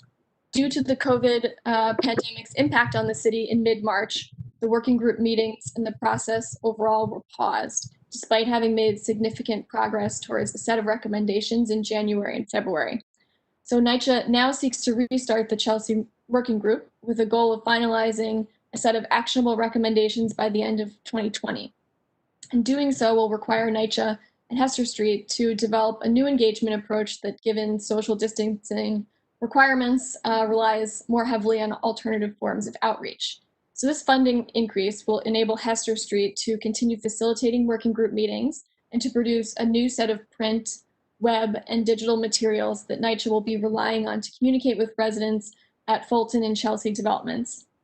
This will also enable Hester Street Collaborative to do additional work, incorporating perspectives around NYCHA pandemic responsive recovery efforts into the policy recommendations for the Chelsea Working Group. So pursuant to award of this agreement, which did not require initial board authorization, notice to proceed was issued for a 2-year term, as previously mentioned, with up to 2 one-year optional renewal periods. So I'm happy to answer any questions that you have about this request. You keep mentioning the Chelsea Group and this Hester Street Collaborative. Now, I thought the Chelsea Group dealt with 4 associations and issues at 2 developments. Is there a greater collaborative issue here, or can you kind of break that down for me? I'm going to ask my colleague Simon Kowitsky, who is dialer number 14, if he could be unmuted to maybe shed a little bit more context on that. Sure. Hi, can you all hear me? Yes. Yes. Yes. Yes. Great. Yes. Good afternoon, board members. So thanks for the question. Hester Street is a planning and consulting firm that was contracted to do the work, but they're coordinating closely with the TA leaders at Chelsea and Fulton houses. The scope of this project includes the 4 developments in the Chelsea neighborhoods, including Fulton, Chelsea, Elliott, and Chelsea Addition. Okay. So you're talking about 4 separate associations that are involved in this, or, I mean, are they at the meetings as well, or just 2? So they are absolutely involved. There's an open call for anyone interested in participating in the working group, any residents, that is. And so I would say before the pandemic struck, we had quite robust participation on a regular basis from residents from across all 4 developments, as well as leadership. So just to clarify, there are only 2 active TAs at these developments, at the Chelsea Consolidation and at Fulton. So they really represented leadership from across these 4 developments. But residents from living in any of these different developments were invited and able to participate as needed. I think since the pandemic has hit, we've moved to virtual meetings, definitely had to rely more on resident leadership to participate in the calls, though we do have residents who are still interested that do dial in, but I would say to a lesser degree than when we were doing in-person meetings in January and February.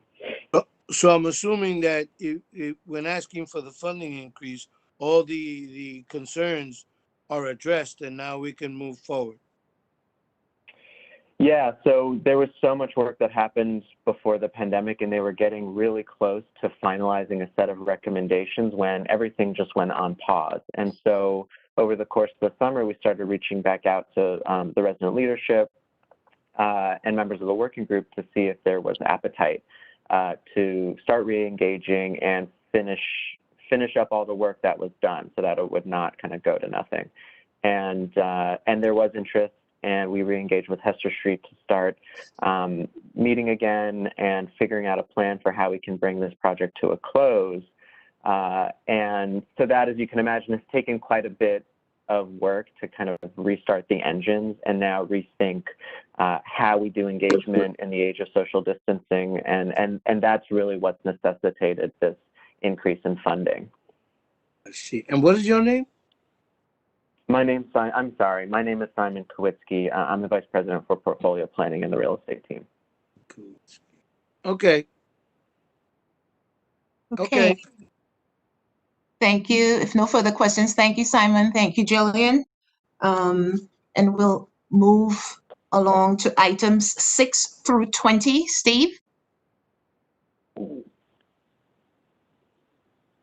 Steve? Good afternoon, board members. My name is Stephen Lovesey. I am the Executive Vice President of Capital Projects Division, and Capital will be presenting items 6 through 20. Board item number 6, Capital seeks authorization to enter into an agreement with QED Inc. National for labor compliance software application, the software support and maintenance pursuant of the terms and conditions of the United States General Services Administration, GSA, their contract number GS35F378AA. This is a not to exceed amount of $1,321,358. This is a software in which Capital Projects Division has been pushing for that will assist with certified payroll as well as Section 3 and MWBE. There was an evaluation committee made up of mini divisions at NYCHA, Capital Projects Division, IT, Vendor Integrity and Supply Diversity, Equity, Equality, Equal Opportunity and Accounts Payable and Utility Management, as well as Procurement and Resident Economic Empowerment and Sustainability. That just illustrates how important this software is to numerous divisions at Capital who will also be using this software. The software subscription cost is estimated based on a total amount of invoices expected to be processed under the software. And based on an analysis, the committee recommends awarding this agreement to QED. The agreement will have a 3-year term commencing in November 11th, 2020 and continuing through November 10th, 2023. This agreement also has 2 one-year renewal options to be exercised at the authority's sole discretion. This agreement will be funded with capital and operational type federal funds. The vendor name check was requested and is still pending. There will be no award until the VNC is issued, and vetting by the Vendor Integrity and Supplier Diversity Department finds no issue to preclude the award. If there are any questions? Steve? Yes. Steve? Board Member Adams. The Hi, Board software Member that Adams. when we get ready to purchase what particular work will it help with the agency that will help the residents or day-to-day business? Can you just elaborate just a little bit? Mm-hmm. Yep. So there are other agencies that use this software, the School Construction Authority, HPD, similar types of software. So with every contract, there is a wage rate associated to that individual that is working on it.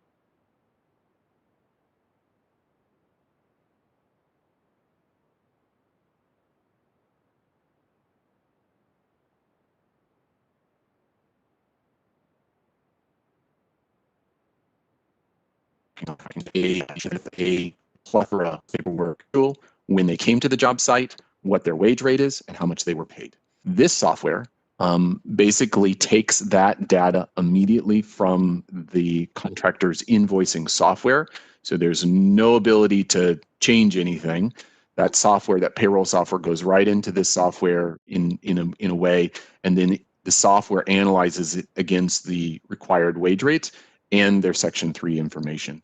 And so we're able to report on it. But not only that, It will save a tremendous amount of time, staff in operations, procurement, capital, because the software is just really linking up the payments and invoicing directly with the employee of that contractor to make sure that the wage rates and or the Section 3 hiring is correct. And that they pay properly. And that they pay properly. Right. Right. Okay. All right. That's it. I'll move to Section 3 question later, but go ahead. Thank you. Thank you. I'm very excited about that software. I think it'll be a tremendous benefit to the agency, our contractors, and so thank you. Board item number 7. Capital seeks authorization to ratify a change order to the contract with Novelist Tile Inc., DBA Novelist Contracting, for the restoration associated with the Sandy Recovery Program at Astoria houses in the amount of $7,550,000. This change order is being presented to the board because the cumulative value of this change order, together with previous change orders on the contract, exceeds 10% of the original contract. And this was pursuant to Board Resolution 16-1/279, contract GR 1429250.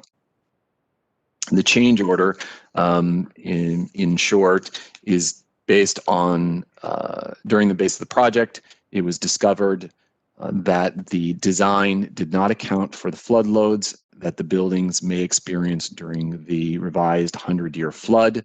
Capital Projects Division's Recovery and Resiliency Department worked with the authority's consultant, H2M Architects and Engineers, to develop additional scope of work, which includes hardening the building envelope and slabs to withstand the flood loading conditions. The additional scope has been deemed necessary to satisfy the goals associated to the Federal Emergency Management Agency. In order not to provide delay, we directed Novelist to commence the work to the board authorization. The change order work commenced on September 1st, 2020, and is continuing through December 31st, 2021. Novelist submitted a cost proposal that was negotiated down by the construction manager, DNB. The change order is now at $7,550,000. CPD is requesting authorization to ratify change order number 30 in the amount of $7,550,000 to fund the cost of the additional assigned work. The funding, or the change order, will be funded by the FEMA funds. Excuse me. Steve, can I interrupt you? This is yes. Could you? It's not necessary to read the entire resolution. I don't want to cut your presentation short or anything. And No. So please just try to give the pertinent information that the board needs to vote on it. Keeping in mind that for most of these, the board has seen the resolutions. Okay. Completely understand. Thank you so much. If there are no further questions, I'll move on to board number item 8. This also is recovery and resiliency, and we seek authorization to ratify a change order, again with a contractor, Novelist Tile DBA. This is for Smith houses, and the contract number is GR 1429259. Similarly, in scope, and Novelist submitted a proposal.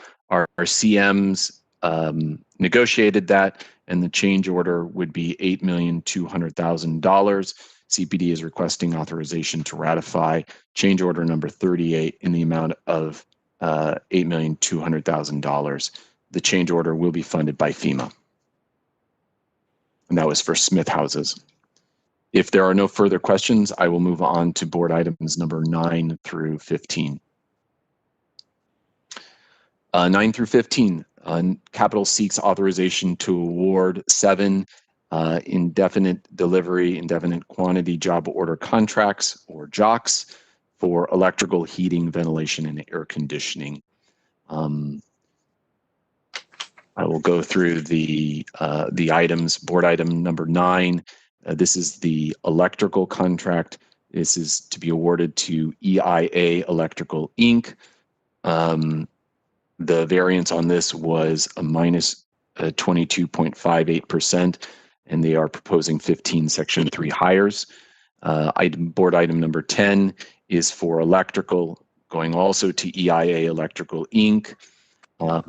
This was also a minus 22.58% based on our estimate, and they will provide 15 Section 3 hires. Board item Steve? number, yeah.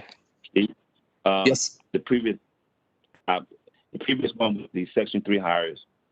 Okay, I just want to just in most of the cases, my understanding is that the Section 3 hires, not all the time, but are they usually, in some cases, I'm not saying particularly with NYCHA, they usually are laid off sometimes after the company gets rolling or whatever, and in some cases, if their personnel is not needed, that they get laid off and stuff like that, and also that the mandate for the actual hiring.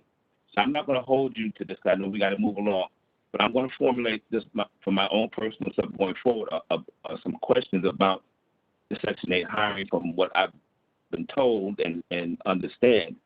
You know, a lot of cases that if they're subject to drug testing, are they actually paid in dollar amounts, stuff like that. So let me let you move along. I'm not going to hold your feet to this now. I'm not curious about more in depth with the Section 3 hiring, because there seems to be some gaps in what happens with these people when they're hired. That's all.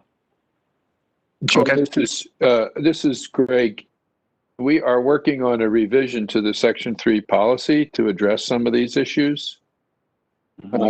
I would propose that we do a round of board briefings in the background as we prepare, I hope early next year, to bring a more expansive and deeper policy to the board. And also, HUD has just recently published new rules on Section 3, which, to Steve's earlier resolution, require us to track not job hires, but hours of work. So we could spend some time with the board members to share those ideas, but also look at the demands the new regulations are going to place on NYCHA, because they're moving away from counting an individual hire and actually counting the number of hours worked. So that's all.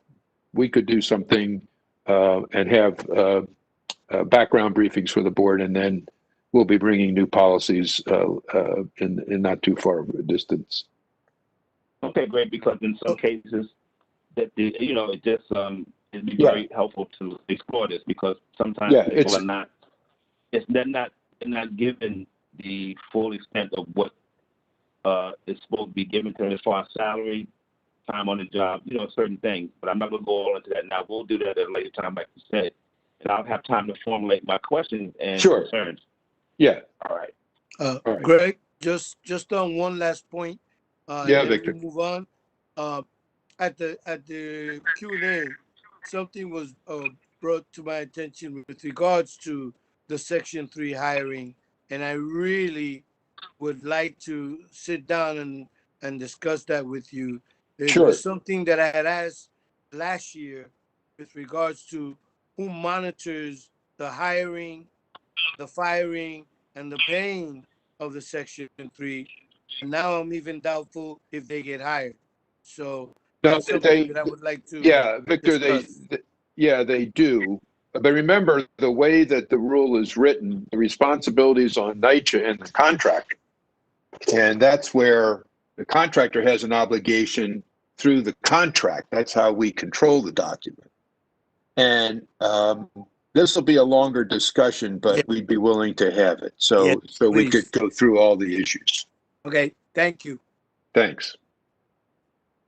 Yes, Steve, proceed, please. Thank you very much. Just one item that I didn't say is that there's a not to exceed number on those two electrical contracts of $15 million. Board item number 11, I think, is where I left off. This is EL 1924847. This is also electrical. This is going to Gemco Electrical Contractors. There was a minus 15.39 variance. They are proposing 11 Section 3 hiring. and a not to exceed amount for $15 million. The next two items, board number items 12 and 13, are for HVAC. They are HE 2006331 and HE 2006333. They both go to AWL Industries, Inc. They both had a variance of a minus 3.94% of the bid, and each of those would would propose Section 3 hires. Those had a not to exceed number of $7 million.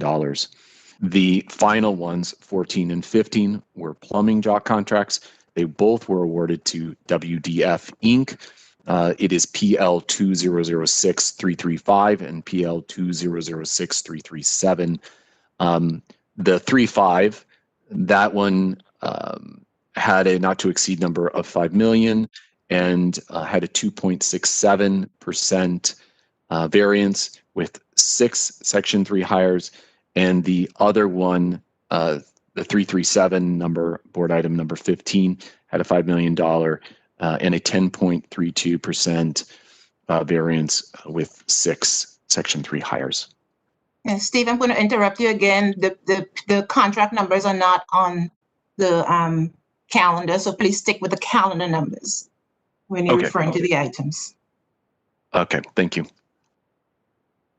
If there are no further questions, I'll move on to board item number 16. 16, Capital seeks authorization to enter into an agreement with Cycle Architecture, LLC.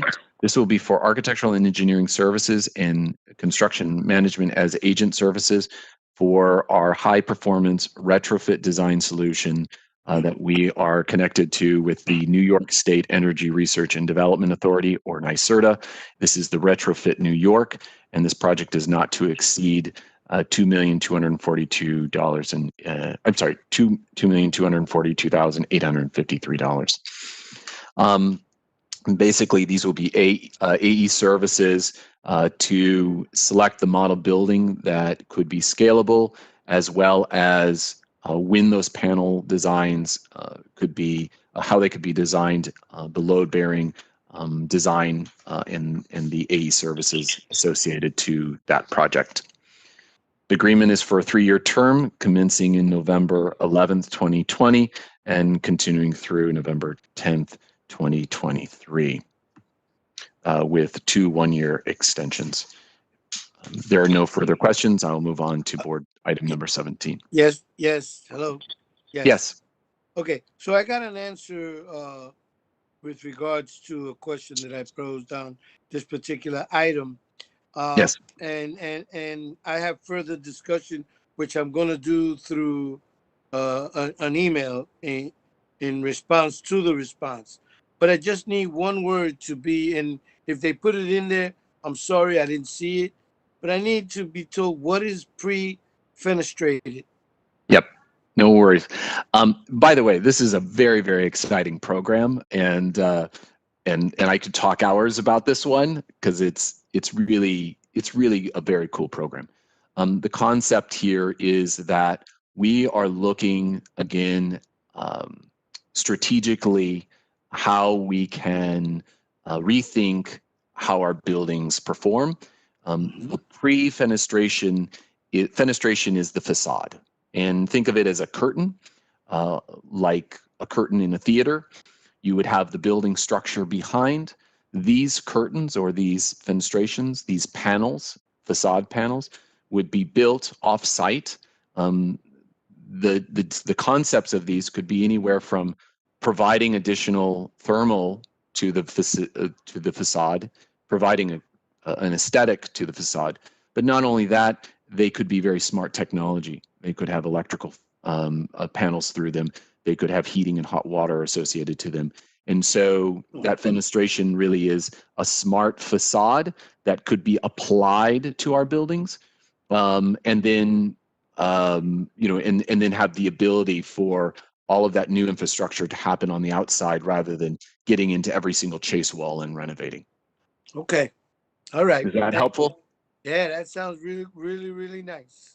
It's a very, very exciting program, and we're really, really happy to be awarded this by NYSERDA, and for us to have this pilot program to build one of these panelization program buildings on our property. It sounds very promising. Thanks. If there are no further questions, I'll move on to board item number 17. Board item number 17, we seek authorization to ratify a change order, again with Novelist Tile, DBA, Novelist Contracting. This is the restoration associated to Sandy recovery at LaGuardia houses for the amount of $30,000, $30,046.84.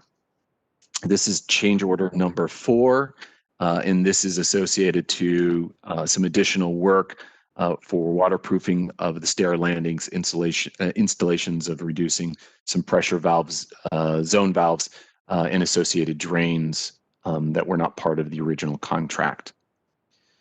This was estimated down and negotiated down, and as I mentioned, the change order will be for $30,046.84. If there are no further questions on board item number 17, I will move on to board item number 18. Capital project. Yes. Yes.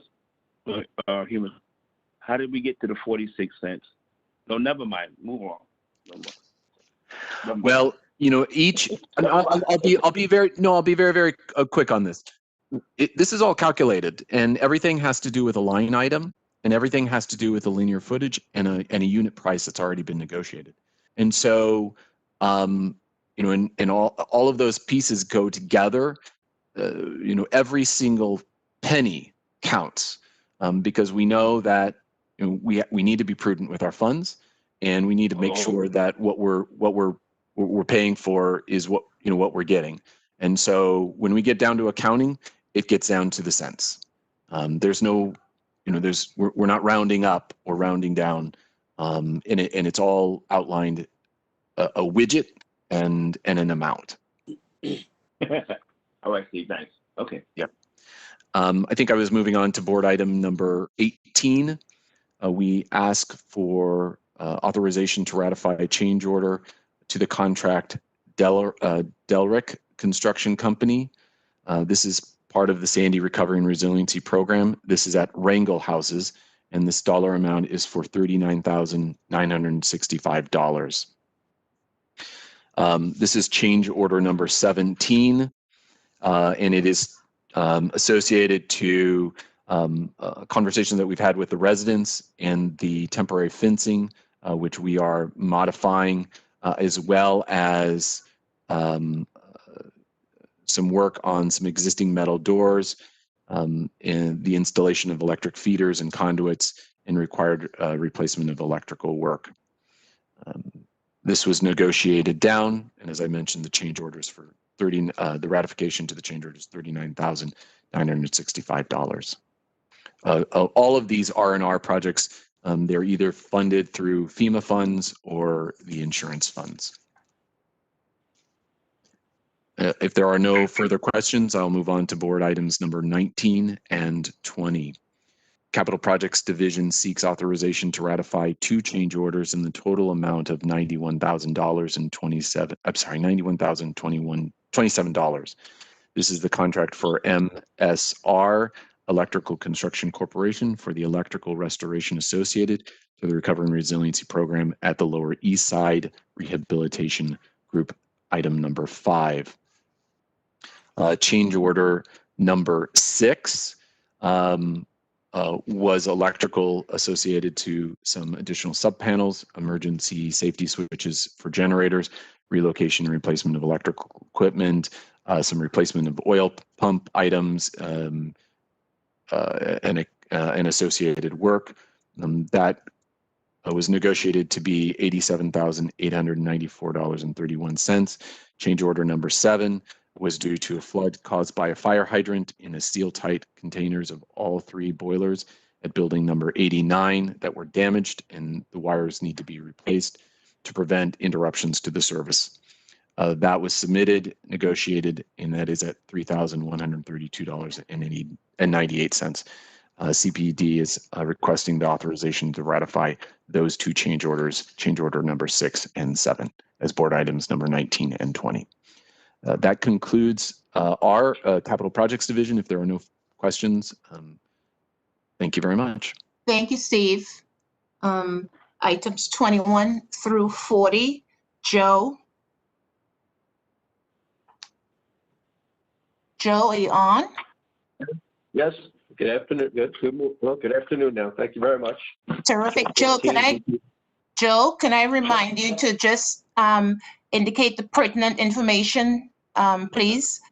We don't need contract numbers or contract dates, just the pertinent information. Thanks. Understood. Thank you. Okay, items 21 and 22 are seeking approval for funding increases in government contracts. Item 21 is regarding the contract awarded to High-Tech Services Incorporated for startup, preventative maintenance, and summer winter turnover of heating, ventilating, and air conditioning systems.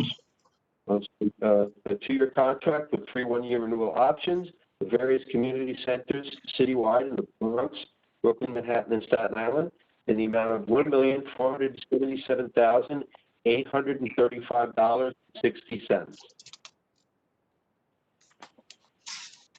Item 22 is a contract awarded to Environmental Engineering Solutions, DC, for tightness testing of underground storage oil tanks. It's a 2-year term contract with 1-year renewal option in the amount of $61,175 in various developments in the Bronx and Manhattan.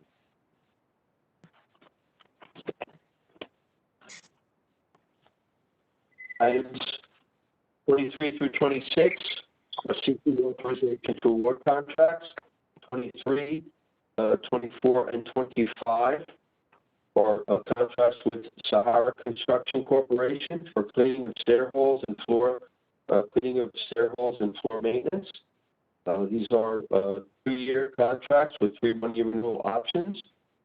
And item 23 is various citywide developments in the amount of $5,250,000.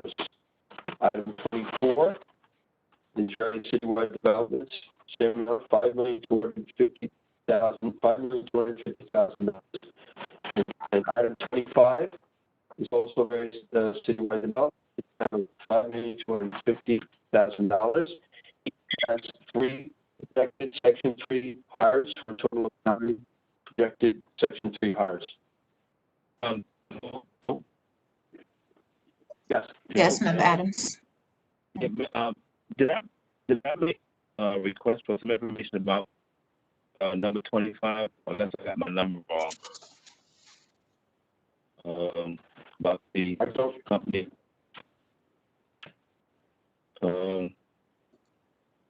I think I might have written it wrong. I might have written it wrong, Bill. Yeah, he did not, Member Adams. Okay. All right. Sorry. Continue. No problem. Thank you. Okay. Item 26 is a contract with Richards Plumbing and Heating Company, Incorporated, for general plumbing maintenance. This is a 3-year requirement contract with 2 one-year renewal options for various citywide developments in the amount of $5 million and has a projected Section 3 hiring of 1. $5 million plus, correct?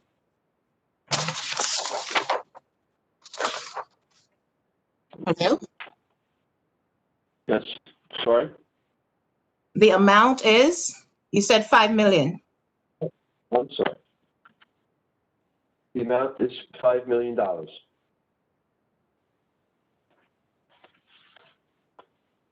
We have a different number. Sorry, 26, it's 26, it's not 5 million, Joe. Should be 5,551,480.17. I apologize. Yes, I had that wrong too. It's $5,551,480.17. Sorry about that. Okay. Items 27, 28, and 29, seeking authorization to ratify contract with Gemco Electrical Contractors for all-inclusive maintenance, repair, and environmental services in move-out apartments and court cases. It includes all labor, material, insurance permits, equipment, and ancillary items necessary for all-inclusive repairs, maintenance and repairs, and environmental services in these move-out and court case apartments. This is a, IDIQ contract. It proposes to have 11, I'll go through each one. 27, item 27 is various Brooklyn developments in the amount of $35 million. Item 28 is various citywide developments in the amount of $10 million. And item 29 is various Queens and Staten Island developments in the amount of $16,526,000. Each has projected Section 3 hires of 11, so it comes to a total of 33 Section 3 hires.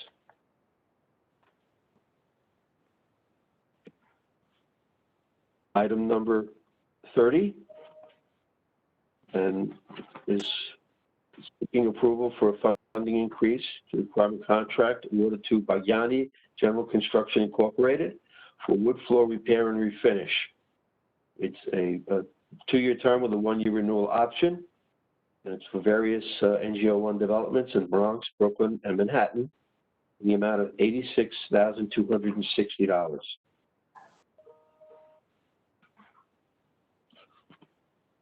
Items 31 through 40 are seeking authorization for funding increases. Item 31 is agreement with Intech 21 Incorporated for software and hardware support and maintenance services of the authority's computerized heating automation system.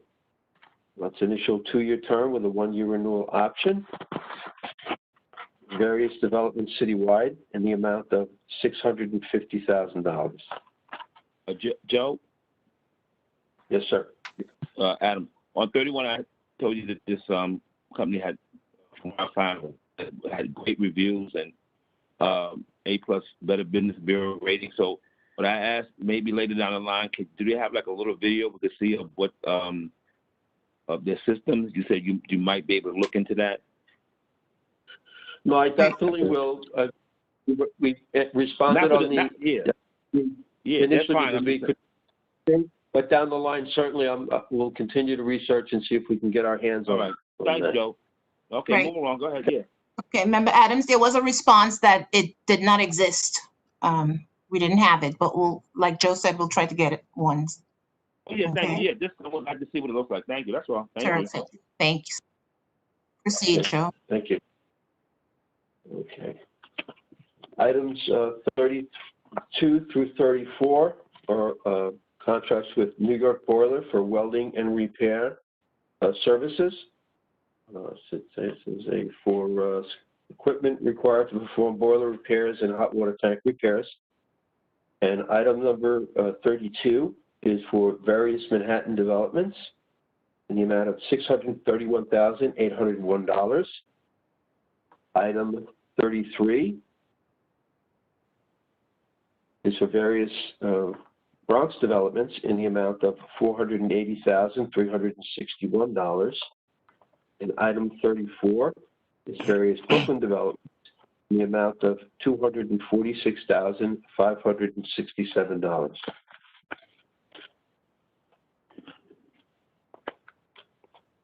Item 35 is contract with Metro City Renovation Incorporated for repair and replacement of hopper doors and pans. Its initial 2-year term with a 1-year renewal option. Various NGO1 developments citywide in the amount of $286,847.45. Item 36 is a contract with Premier Compaction Systems, LLC, for the repair of interior compaction refuse and management system. It's a 2-year term with a 1-year renewal option. Various Bronx developments in the amount of $273,360.54. Items 37, 38, and 39 are contracts with Dirty Gloves Drain Services, LLC for sewer rotting and water jetting, including closed circuit television, camera inspection. This is a 2-year term with a 1-year renewal option with various developments in Brooklyn. For this is item 37, and the amount of $379,737. Item 38 is for various mixed finance developments in the Bronx, Brooklyn, Manhattan, and Staten Island in the amount of $138,214. And item 39 is various developments in the Bronx in the amount of $100,000. Item 40 is to increase an agreement with National Center for Housing Management Incorporated for Next Gen Ops 1 and Geotraining Services. That's a 5-year term, and it's various developments citywide, and in the amount of $366,300. And this is for training, a variety of training classes for staff at the development sites. Okay. Thank you. Thank you very much, Joe. Much appreciated. Chair, 40 items were presented for board approval. May I have a motion to approve the 40 items, noting that Member Adams abstained from item number 3? So moved. Gonzalez. Second? Second. Board Member Young. Okay, all in favor? Aye. Aye. None opposed. The Chair, being that all matters before the board today have been addressed, may I have a motion to adjourn this meeting? Motion, Gonzalez. Second. Matt. Second, Matt, Kowal. thank you, Matt. All in favor? Aye. Everyone, any opposed to adjourning the meeting? None. Thank you. Record end time 12:50.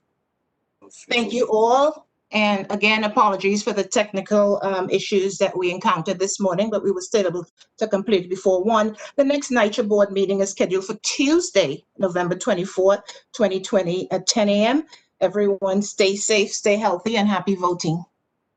Thank you. Okay, thank you. Bye-bye.